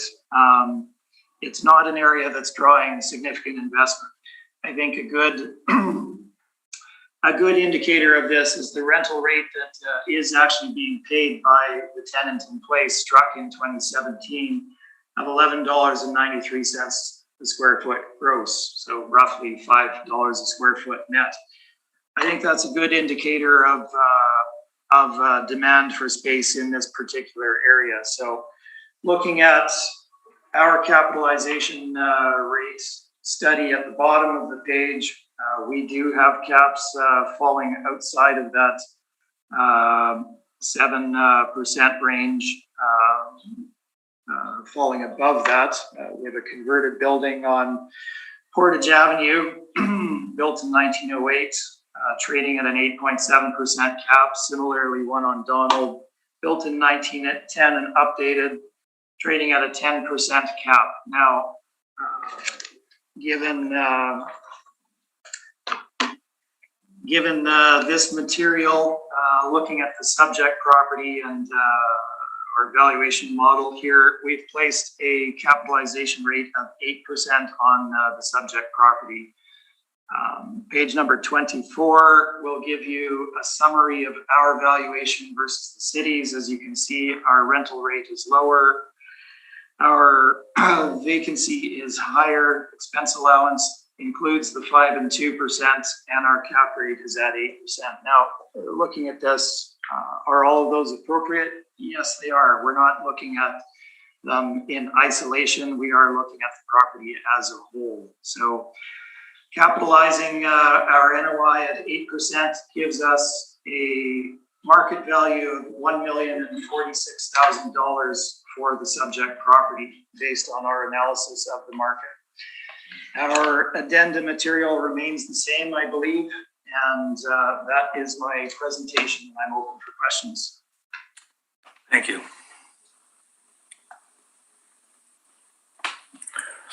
Mr. Spacek, questions for the applicant? I have no questions for this one. Thank you. Thank you. Ms. Davidson, questions? Just one question. What improvements went into the building, moving it from 1927 to 72 effective? There would be there would be the conversion from the original bank building and bank use to office space. So I'm not privy, of course, to what happened further back in time, but they developed the main floor as office space and then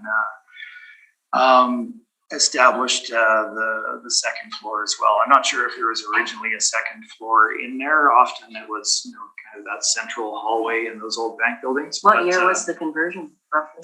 I'm afraid I don't know when it would have originally been done, but some time ago. Mhm. Okay, thank you. Thank you. Mr. Philick. No, I believe I've gone through all the pages and listened to what it has. I think my questions have been answered. Thanks. Thank you. I just have one. You're applying a 9% vacancy, and that's based on a market analysis. Do you think that's applicable to this specific property, seeing how it's fully leased for a 4-year term? It's always a difficult question. It is, as you say, it is fully leased for a 4-year term. The rental rate on the subject property is certainly at the low end of market, as we've discussed here. I've applied, instead of the rate that they're actually achieving of roughly not $5 a square foot net, I've applied what I feel to be an appropriate market rent. So we're not specifically looking at what's in place as far as the lease in the property goes. If you were to lease it at a fair market rent of what I believe $10.50 a square foot would be, you'd probably have, you would likely have representative vacancy similar to what the market is showing as well. And the market is showing in that 9 to 11% range. So that's where the 9% comes from. Right. So the cap rate that you're using, would that not take into consideration some of that sort of analogy? Would it take into account the vacancy? Well, I'm sorry. Basically, that it's all occupied, but like you say, it's at a lower than market rent.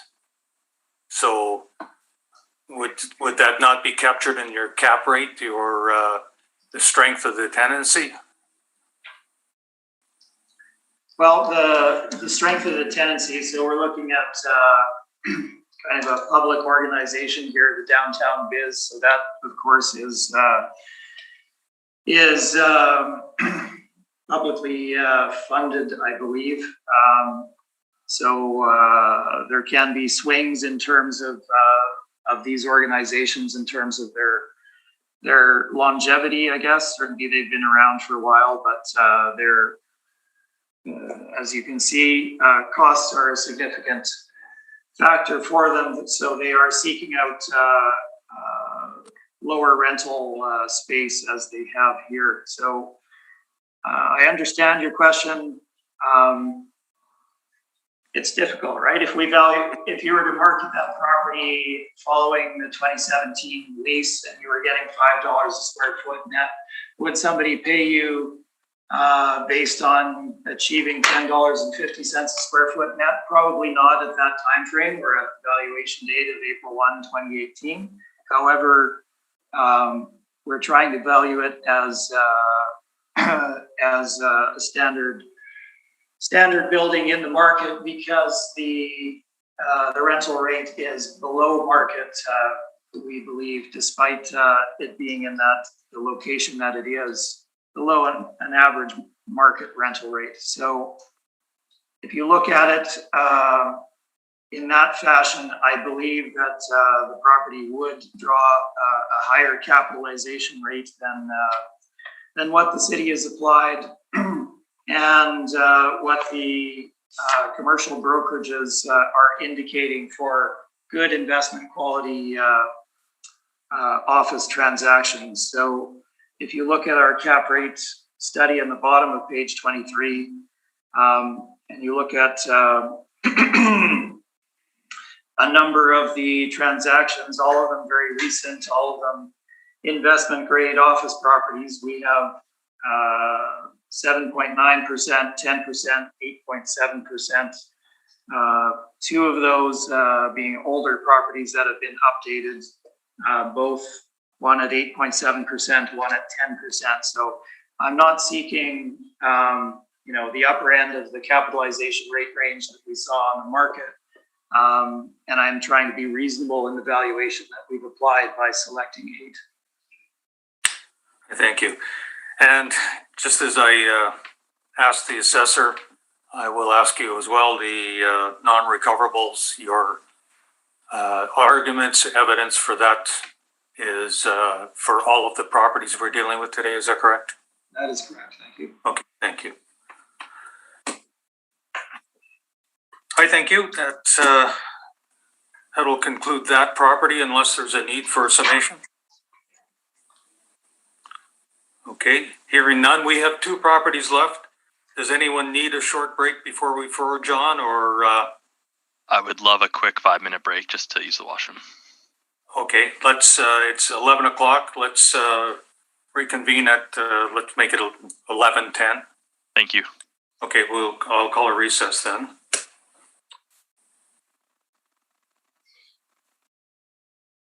Okay, thank you. I'll call the hearing back to order. Next property we will deal with is 103 Scurfield. So when you're ready, Mr. Assessor, we'll hear from you, please. Thank you, Mr. Chair. We are looking at roll number 03-065-11470, also known as 103 Scurfield Boulevard. This is located between Henlow Bay and Dovercourt Drive, right on Scurfield. It has a 2022 assessment of $1,032,000. This is a single-story office building built in 1990. It has a gross floor area of 4,388 and a leasable area of 3,965. It has a land to plan ratio of 7.9, and you can see how this building looks from the aerial view on page 2 and also the street view.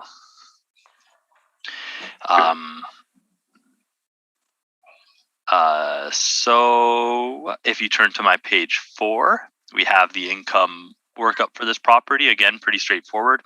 We have 3,965 square feet split up over five premises based on how the property is currently split up now. Right now it has separate offices, which looks like with different tenants. The range of rents is from $1,570 for that 1,565 square foot space up to $1,758 for the different 400 square foot units. But you can see this is a blended rate of $1,644 across the whole building. Again, standard OFS parameters for this location and age and size. It has a 5.5% vacancy loss, 2% expenses, $7 shortfall on that vacant space, and a overall capitalization rate of 5.7%. Sorry, So- Mr. Chair, may I interrupt for just a moment? Are we speaking on item 21249 right now? 103 Scurfield? Yes. Okay, so sorry, I didn't realize we haven't addressed item 6 yet. 115 Pembina? 476 Provence Boulevard? Oh, 476 Provence. Yeah, sorry, I skipped ahead. We'll continue on with Scurfield and then we'll go double back 476 Provence. Sorry for the interruption. Thank you. Thank you. Thank you. Please proceed. Okay, so again, this is a standard kind of office building in that Scurfield office/industrial area. I have put together a list of comparables on my page number 5. So I've tried to find as many net rents as close to the subject property as possible. So you can see I've picked one just 4 buildings away down the street on Dovercourt, so 452 Dovercourt. This is a 3,115 square foot building in that complex, and it has a $15 rent per square foot. We have 67 Scurfield and 75 Scurfield, which are the next 5 comparables, and you can see they have a range of rents from $1,079 up to $1,892. and we have a square footages from 4,800 up to all the way up to 25,000 square feet. We have a few more comparables. Comparable 789 are located at 1461 Chevrier, 440 Dovercourt, and 430 Dovercourt, all close to the subject property, and they have rents from $12 to $16 a square foot. And I have included some lists of some flex warehouse space, but I don't need to put any weight on this one on these, so I won't speak to them. But my first 10 comparables are all these 1 to 2 story office type settings in that Scurfield area. The weighted average across all of my comparables is 1439. Again, our subject age is 1990, and our subject square footage is almost 4,000 square feet. And if we turn to page 7, as I said before, we have suburban A OFS. The rates are between 5.5 and 9.05, and within that 20th percentile for the city of Winnipeg, 6.2, 7.3. We are at 5.7 on the subject, and again, this is a newer building built in 1990, smaller square footage. It's going to be lower on our overall capitalization rate.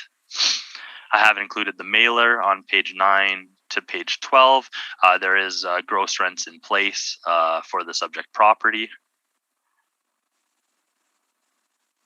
And that is the mailer. And I've also included the 2020, again, my board revision addenda information, which I went through on the original property today, on the first docketed property today, but I am passing on that same message. It is the exact same information.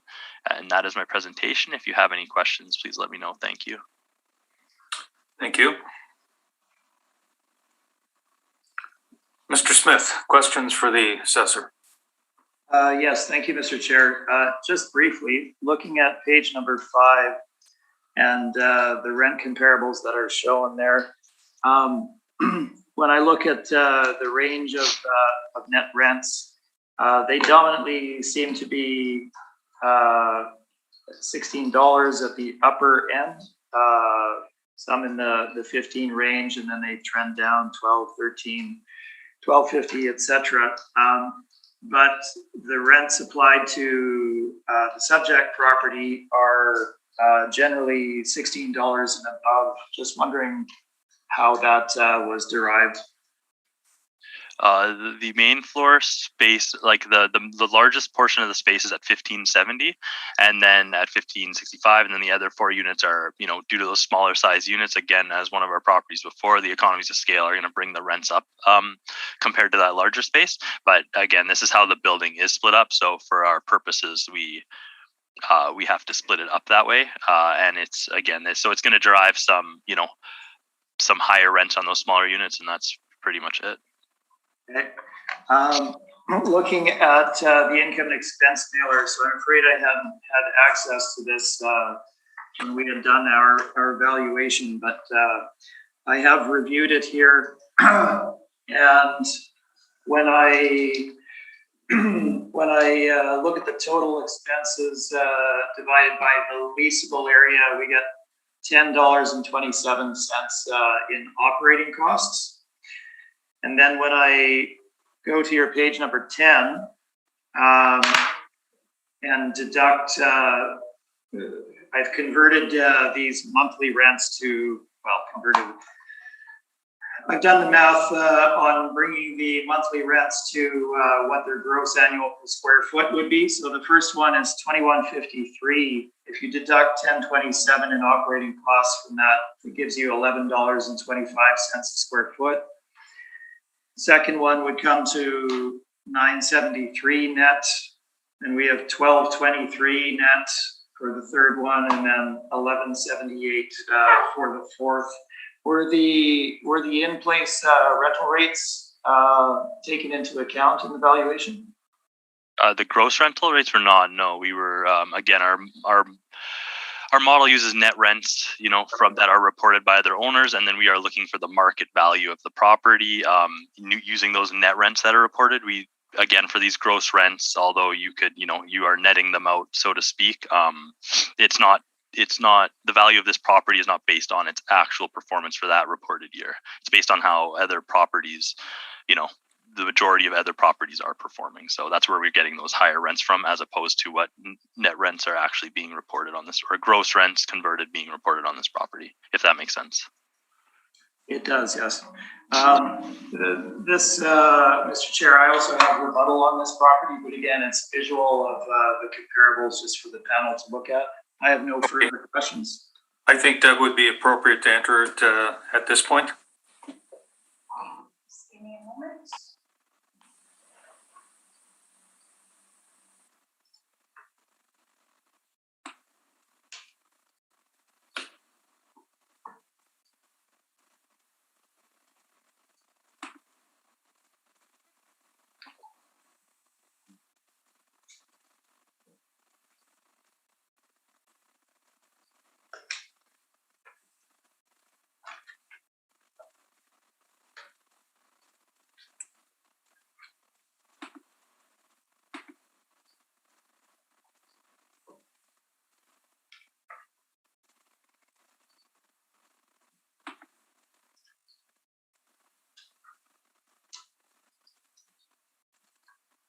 Does everyone have it? I'm just sending it to the assessor now. Okay. You guys should have it.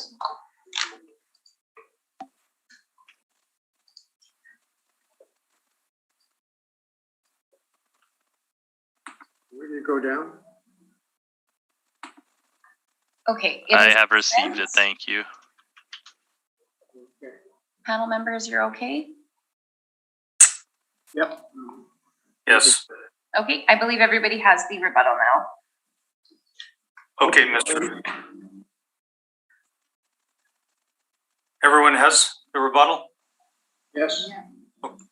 Okay, go ahead, Mr. Smith. Okay, I'll be brief on this. Thank you, Mr. Chair. Yeah, this is just to provide panel members with some visual of the comparables provided. 452 Dover Court is shown at the top of my page 1 there. It's a multi-tenant office facility. I'd consider that a strong comp, actually, $15 a square foot.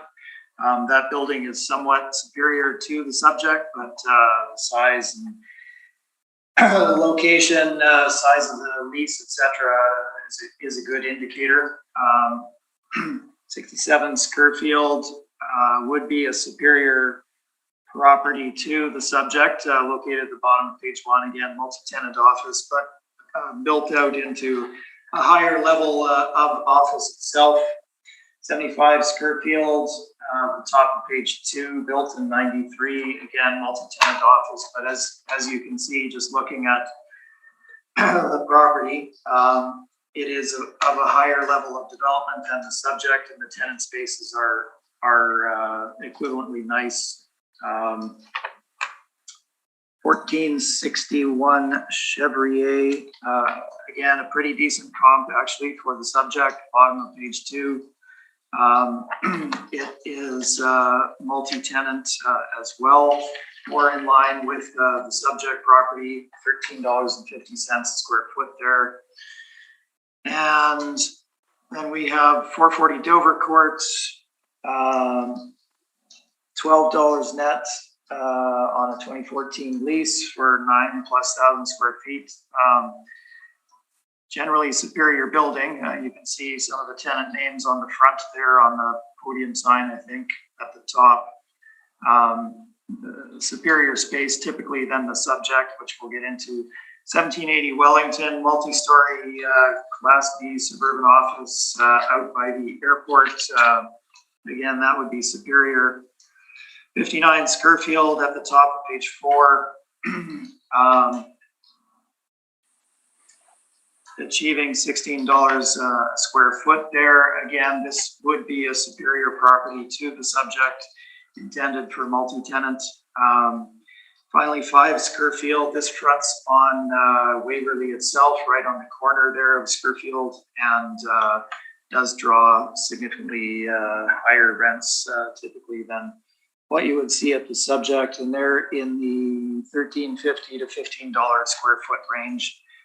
So essentially, I think the city's comps, there's some good ones in there, and they're pointing to a lower rental value than what's used in the city's model, which we'll get into.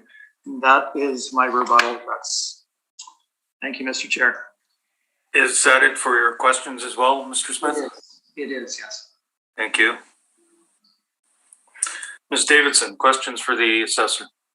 Just a couple. How many tenants are there in this building? From the mailer, let me just double check so I say it right. I believe there's 1, 2, 3, 4 different tenants. And they're all office type tenants, right? Yes, this, from my understanding, the building's fully office. Okay, and just kind of the standard, when did you last inspect it? This one, I did not have a note on the last inspection, so I can't answer that one, sorry. Okay, thank you very much. Thank you. Mr. Philick, questions for the assessor? I had somewhat of the same question, so I don't have any further things. Thank you. I think you stated that this is all model driven. Yes. Is that correct? So the fact that the overall rate is somewhat higher than what your comparables are, you're still of the opinion that the overall rate of 1644 is applicable for the property? Yeah, I think based on the condition and, you know, yeah, I think it's not unreasonable. Okay. Thank you. Mr. Smith, we'll hear from you, please. Yes, thank you, Mr. Chair. So 103 Scurfield Boulevard. You can see a picture of the frontage of the property on my cover page there, giving you a good shot from the roadway, parking located at the front of the property. We have an M1 zoning on the subject, built in 1990. Site area of just under 35,000 square feet, and the building is 3,965 square feet in total leasable area. Let's look at some photos. I guess at the time of the valuation date, there would have been 4 occupants in the building. One of them was owner occupant at that time frame. There are currently 5 units in the building as it's demised now, with the new owner occupying I guess it would be the eastern side of the building, with the tenancies taking up the remainder of the building. So picture the square of the building in front of you. The right-hand side would be the owner occupant in the larger unit, and then there's an L-shaped hallway inside with 2 units on the front and 2 units on the rear, with no visibility from the roadway, access only off of the interior hallway. The owner-occupied space has had some improvement done to it in terms of carpet and paint, just to bring it up to an acceptable level. You can see photos of that on page 6 as far as the interior of the owner's space. The hallway that I was describing to you is on page 7. It takes a left-hand turn at the end of that picture to access the other units. The other units, unfortunately, on my day of inspection, I wasn't able to go in and take pictures of them, but they have been described to me by the owner.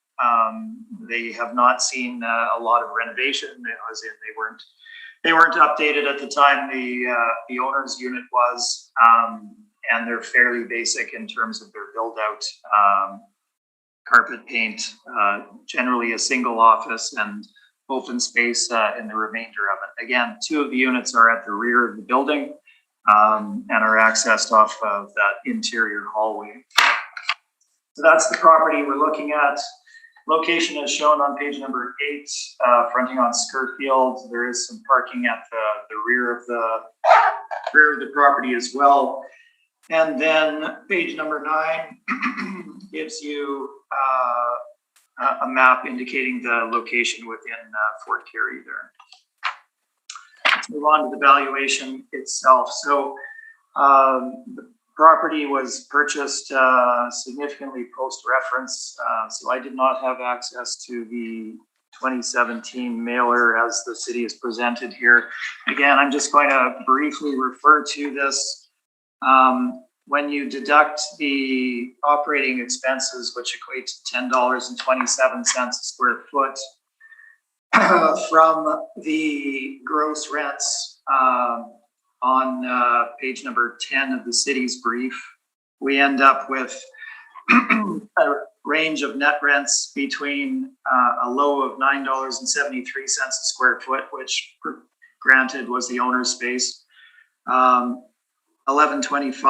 $11.78, and $12.23 net based on that income and expense mailer. So certainly lower end rents in the market and representative of the space that they're occupying. So I take the point of smaller units sometimes having higher rents, and that would not be the case for these particular units in this property. So let's look at our valuation of the property itself. We provided lease comparables on page 12, as we did not have access to the information from the relevant time frame.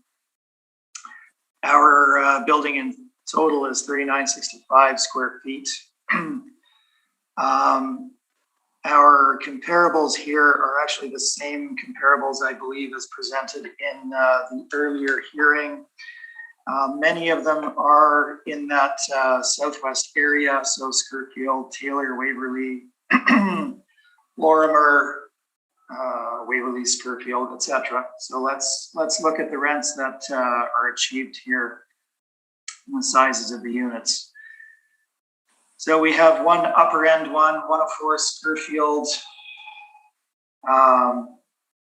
achieving a rent of $16 a square foot. This is my comp number 5. 2017 lease for 5 years, 2,610 square feet.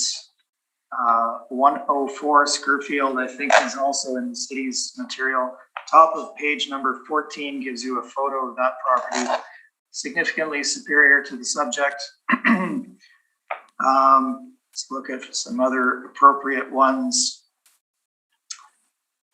1700 Corridon, smaller lease, 1160 square feet. So good comp size for the subject. 2017 lease for 2+ years, $16 a square foot. This is essentially the heart of River Heights that we're looking at, so good demand in that area.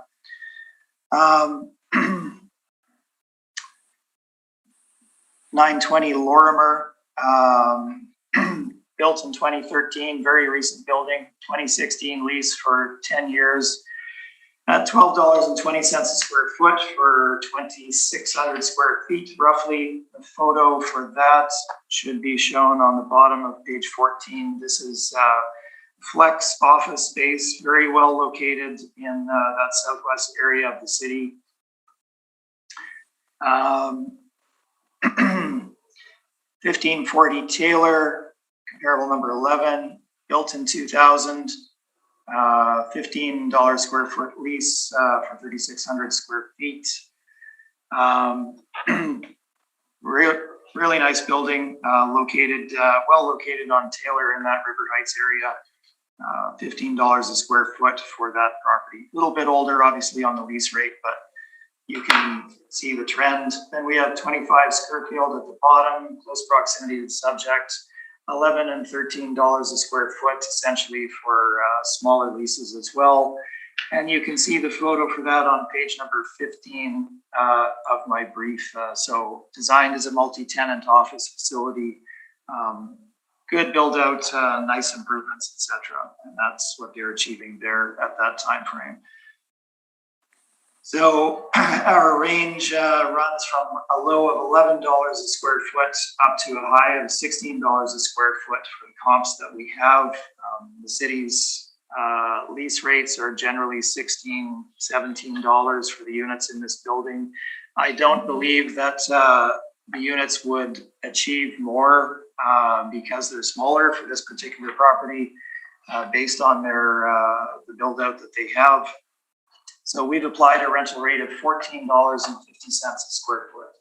The market data on page 16 supports this. If you look at class B and C suburban, this would be typically class C based on size. You can see the rental rate ranges there. So $14.50 a square foot. We have deferred to the city's vacancy rate of 5.5% for the subject property. I believe there was a vacancy as of the valuation date. Generally, vacancy being higher than that for suburban class C of 8 to 16%. Our expense allowance is the same as already stated, and we defer to the city's shortfall of $7 a square foot. Subject property is op cost of over $10. So capitalization rate, how should we capitalize this property? So it's 5 units in the building, one of them is owner occupied. Generally not a lot of improvement to the units themselves. As far as renovations, etc. So they would fall in that southwest area. They would fall towards the bottom end of the scale in terms of office space. However, it is the size it is, which is relatively small, and would attract more investors than a larger property based on people's means. And it is well located, being in that southwest quadrant in Fort Garry. So I've presented all of my data regarding cap rates. I don't know that we need to run through it again. I've capitalized the property at the low end of the range at 6.25%. If you look at the market participants' cap rates, 6.25 is certainly the low end for suburban properties. So capping it at 6.25% gives us a market value of $784,000. Again, we've applied a higher market rental rate than the subject is achieving as of the valuation date. And we've applied the lowest applicable cap rate at 6.25%, giving us $784,000. That is my presentation. Thank you very much. Thank you. Mr. Spacek, questions for the applicant? I have no questions on this one. Thank you. Thank you. Ms. Davidson? I have no questions either. Thank you. Thank you. Mr. Philick? No, it was quite well explained. I don't have further questions. Thank you. And I have no questions. Thank you. So we'll jump back to the previous item on the agenda. It'll be 476 Provencher. Give us a moment to get there.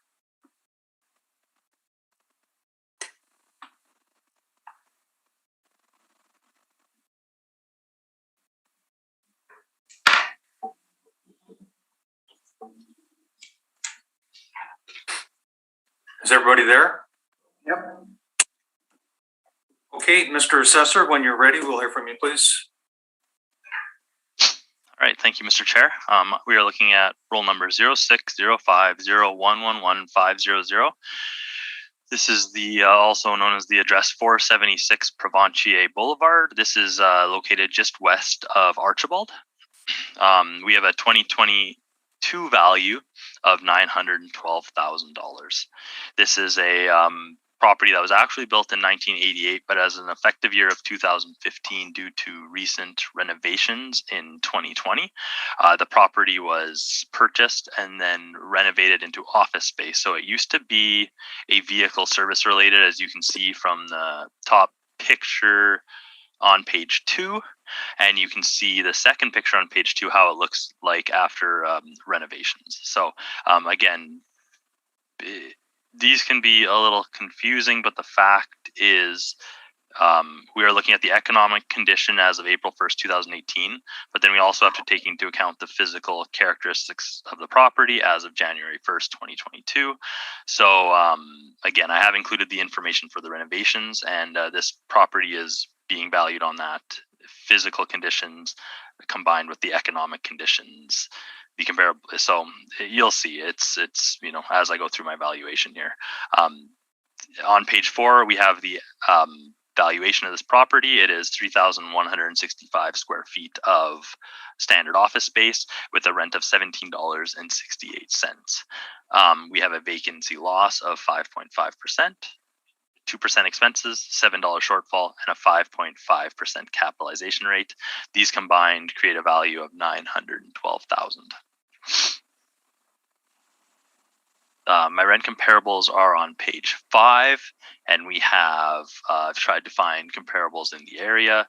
Again, these are all older as the area is older, and this is a nice newly renovated building. So take that into account. But I have 3 rents on 131 Provencher, which is just down the street, and we have 2 first floor rents and a 3rd floor rent.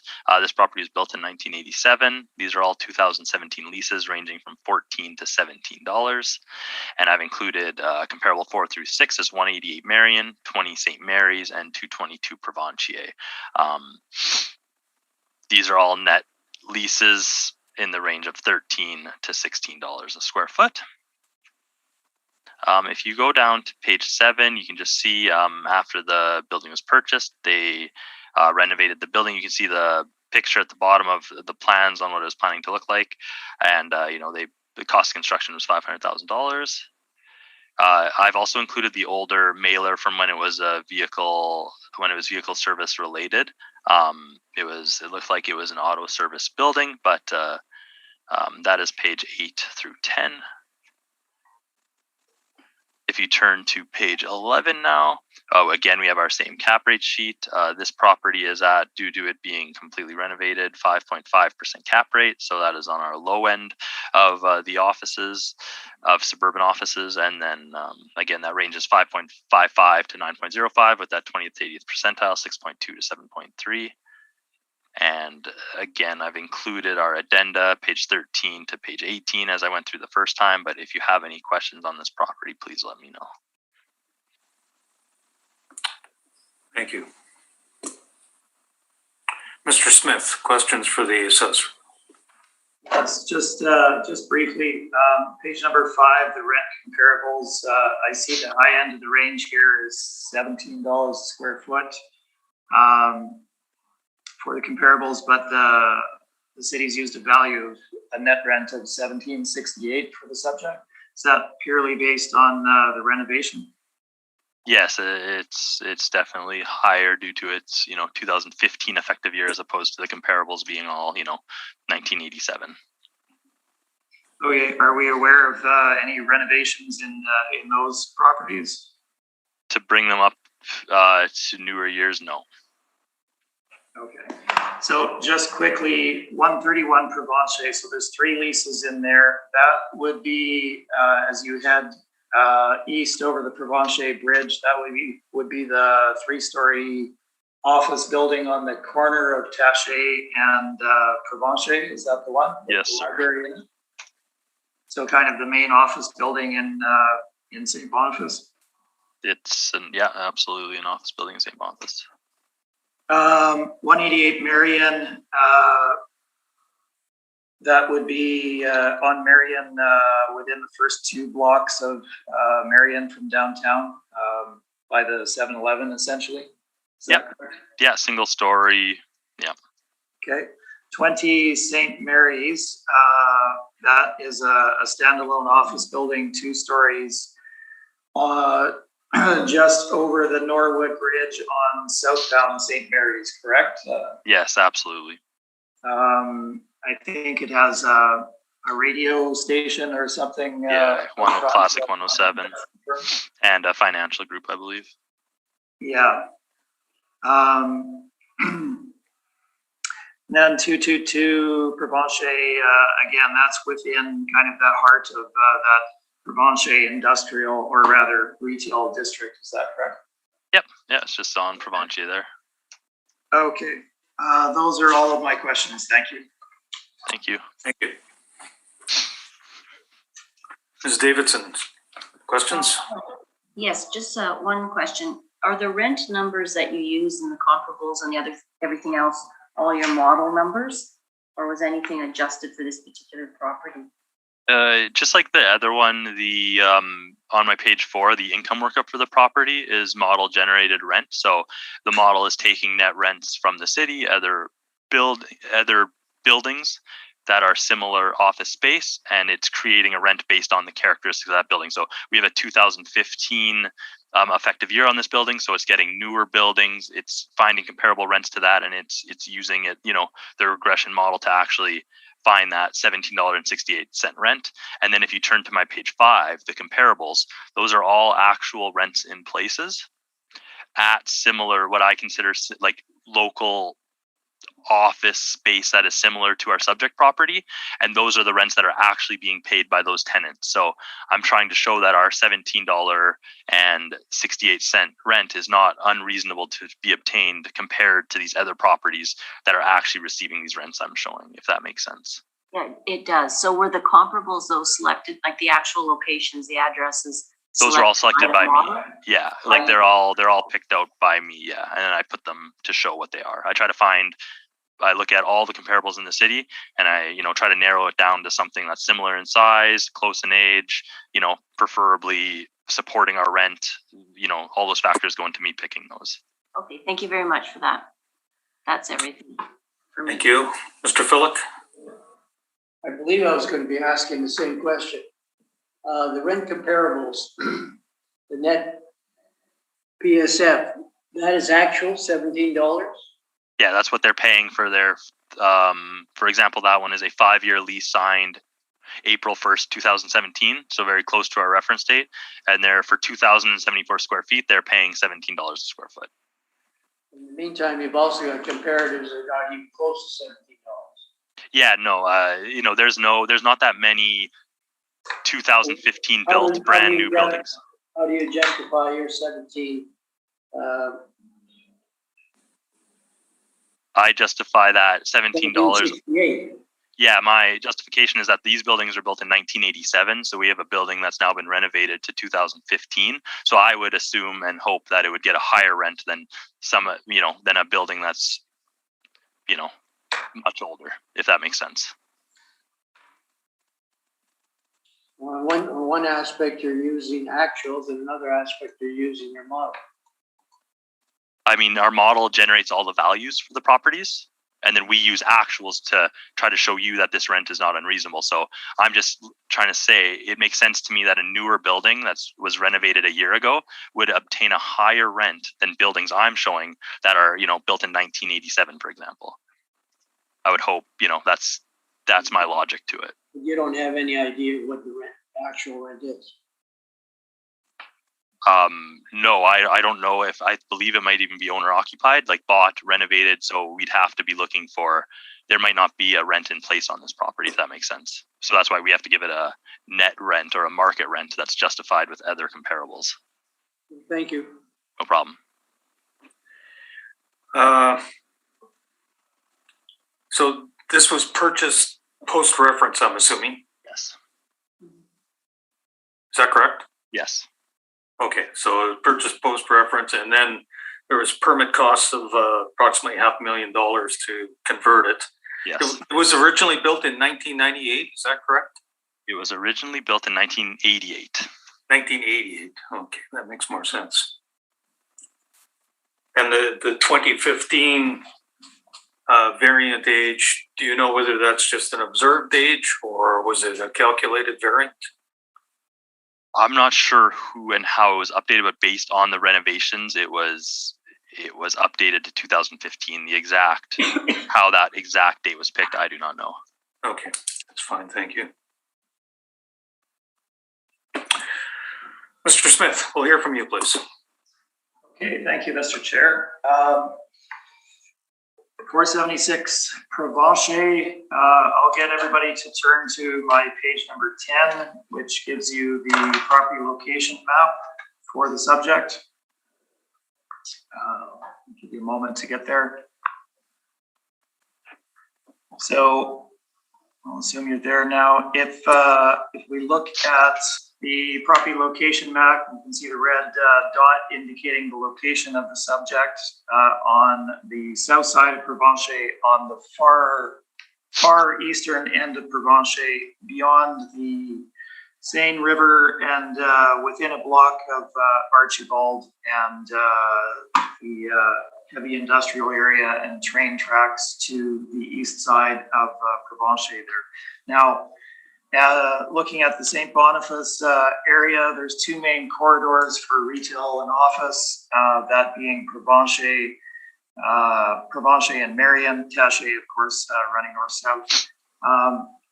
And the bulk and the heart of these areas is closer to downtown rather than to the western end. So if you look at that map, you're talking most of the developed space would lie south of, or rather west of Provencher Park, with intermittent developments following, intermittent commercial developments following that time span. There's a bit of a conglomeration around the where it indicates Stella's there, but the bulk of the commercial district is within 2 blocks of Taché there by downtown. We're at the far end of that. If you flip to my page number 9, you can see site description itself, simply a photo from the city's material, or rather the city's site. You can see the building on the site. It was formerly an auto repair facility that was purchased and renovated. Now, let's move into the property itself. My cover page gives you a picture of the frontage of the building. It was bought and renovated for an owner-occupant. They are an insurance firm, and they have renovated it for their use. Property is zoned M1, manufacturing light, built in '88, obviously renovated in 2020. And you have a site area of just over 12,000 square feet with 3,165 square feet of leasable space. Now, let's look at the photos of the subject. Page number 4, exteriors again, one of the parking lot. You can see across the road on the north side, those are long-standing office condos, essentially, very small units in there generally. If you look at the top of page 5, looking eastbound towards the train tracks, there's not a lot to see there. However, it does get more industrial just immediately to the north of the subject. So the subject property, having been converted to office in this area, is a bit of an outlier. The purchaser is the owner occupant. They did it for their own use. Certainly not a standard location for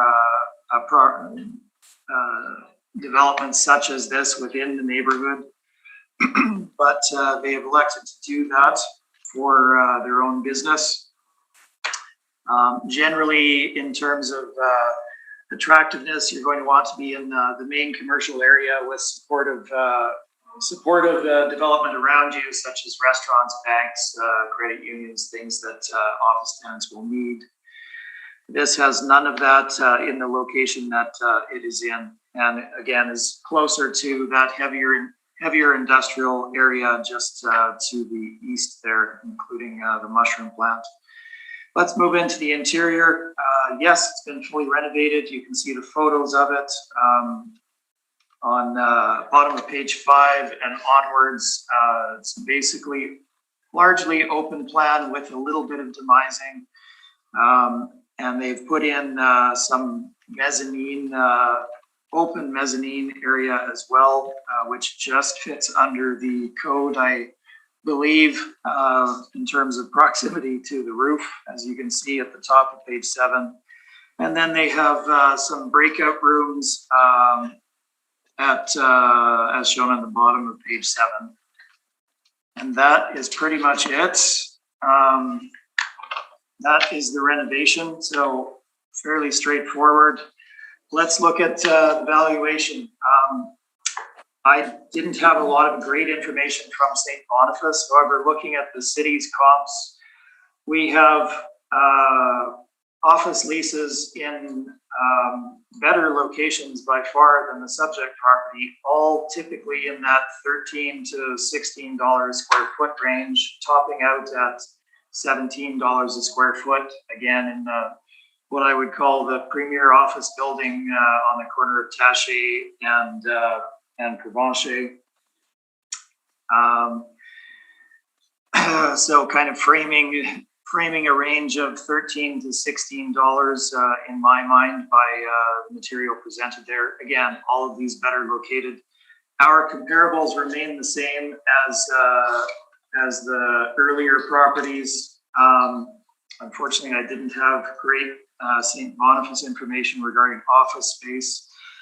But as you can see, the comparables that we have are well located, well developed spaces with quality finishes, and our rental rate range is typically in that $12 to $16 square foot range at the upper end. Now, subject property has been fully renovated. It's open plan. It is nice. I don't deny that by any means, but it was developed by the owner for their own use as an insurance agency. What would be appropriate for a rental rate for this, given the substandard location of the property? Top of page 17 gives you the Cushman Wakefield office rent data from the second quarter 2018 publication. We're looking at Class B and or C suburban space based on the size of it and location. $11.61 as an average net rental rate for Class C, $15.07 for Class B. The subject certainly would fall within that range. Location itself, in my mind, is a big driver of value for the subject property. Yes, it has been fully renovated. Who are you going to get to occupy that space as built out for $16+ per square foot? I don't see it happening. We feel that a rental rate of $14 a square foot is appropriate for the subject, and that's what we've applied. Now the remainder of our valuation is pretty straightforward. We've deferred to the city's vacancy rate of 5.5%. Our expense allowance remains the same. We've deferred to the city's shortfall at $7 per square foot. And we have applied a capitalization rate of 6.5% to our NOI, giving us a final market value of $580,000. Now, 6.5%, yes, we have a fully renovated property. The location is certainly a big driver of value. In all real estate, you've got a very substandard location in my mind in terms of an office location for the subject. So that being said, it is fully renovated. It's relatively small. So we've applied a cap rate towards the lower end of the range at 6.5%. And this produces our final market value of $580,000. And I am open for questions. Thank you. Mr. Spacek, questions for the applicant? I have no questions on this one. Thank you. Thank you. Ms. Davidson? Yes, just one question.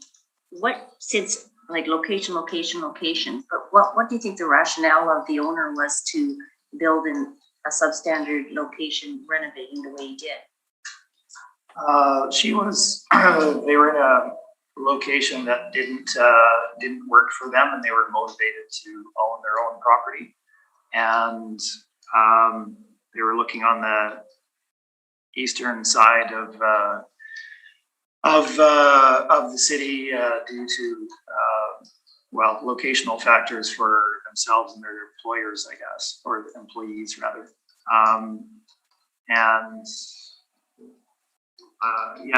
Beyond that, I'm not sure entirely why they chose this one, but I guess the size met their requirements. It wasn't too big, it wasn't too small. So that is about as much as I know on that end. So their cost benefit must have been made it for them not so substandard, for them at least. For them, there were benefits to being there, and I guess as an insurance firm, it's not a lot of in and out. I guess there's some in and out, but not more than some office space, which again would lead me to question their location somewhat, given where it is. But that is their choice. Okay, thank you. Thank you. Mr. Phillick. I believe our brain waves are on the same pattern all the time. Because I was going to talk, you stressed location. And of course, if we were talking about a restaurant or we were talking about something else, I might agree. But in this particular case, I now understand it's an insurance business. It is an insurance business, yes. So as a result, people are going to be dealing with that, will go there wherever they are. To some extent, yes. Because that's who they're dealing with. And maybe a lot of the other dealings will also be on phone or by internet or whatever. So I was just wondering, you seem to stress the fact that location brings down the rental rate. So I'm just wondering whether that is fair. Yeah, I take your point, and yes, this existing business, as you described, it is an insurance business. So some of it is online, some of it is over the phone, and some of it is in person. As you can see, they have some breakout rooms there to meet with clients to come in.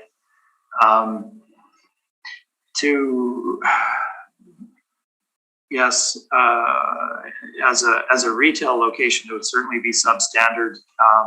As an office location, there's the draws are somewhat different, right?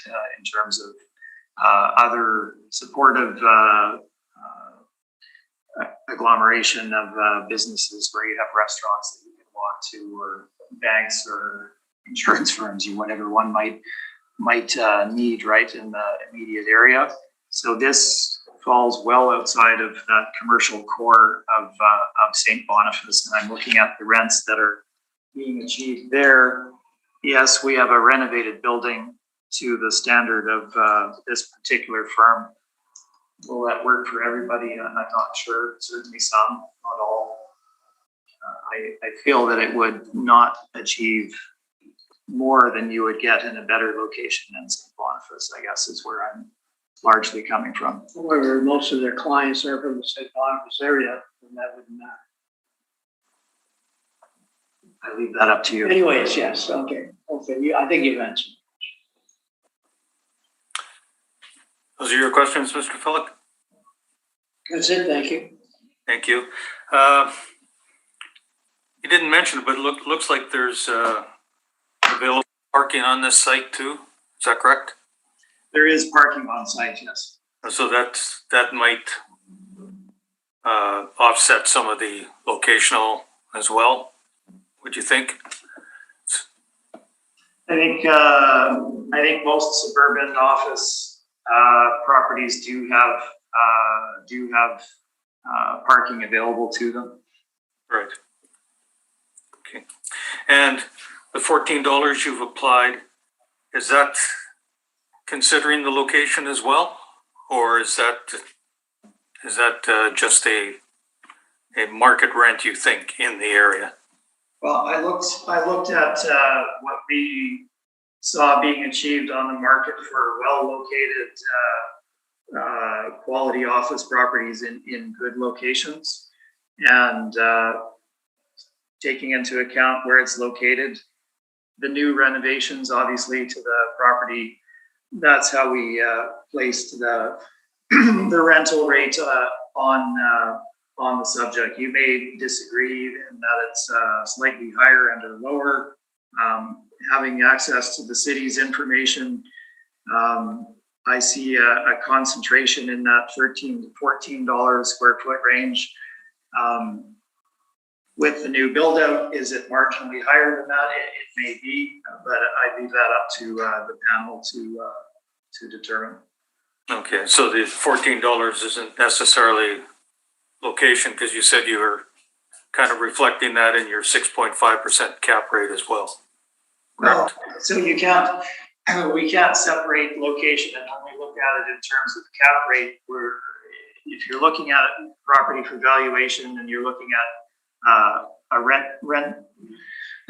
market rental rate for it, who's going to rent that property and for what rate? And that's largely based on location for as one of the factors, right? So that's going to drive your net rental rate. Does it also come into play in capitalization rate? Yes, it does somewhat, in that you're looking at the overall investment picture of that property.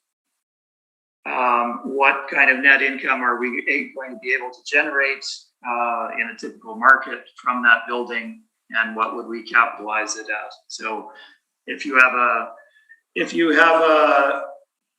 substandard location versus a superior location, the cap rates are going to be different, with location being one of those factors as part of the overall view of the property. Thank you. With that, I said I would give you both an opportunity to do a summation if you thought one was necessary for all the properties we've dealt with today. So, Mr. Spacek, did you require a summation, or are you just going to stand with what you presented? I believe my presentation. I will stand with it. Thank you. Thank you. And Mr. Smith, same question to you. Do you desire a summation for all the properties? No, thank you, Mr. Speaker. I think we've covered it all. Thank you. Okay, I thank you very much. With that, we've dealt with all the properties on the docket today. I thank you both for your presentations, and the decisions will be forthcoming in a short period of time. And with that, I will call the hearing to a close, and thank you very much all. Thank you. Thank you, everyone. Thank you. Appreciate your time.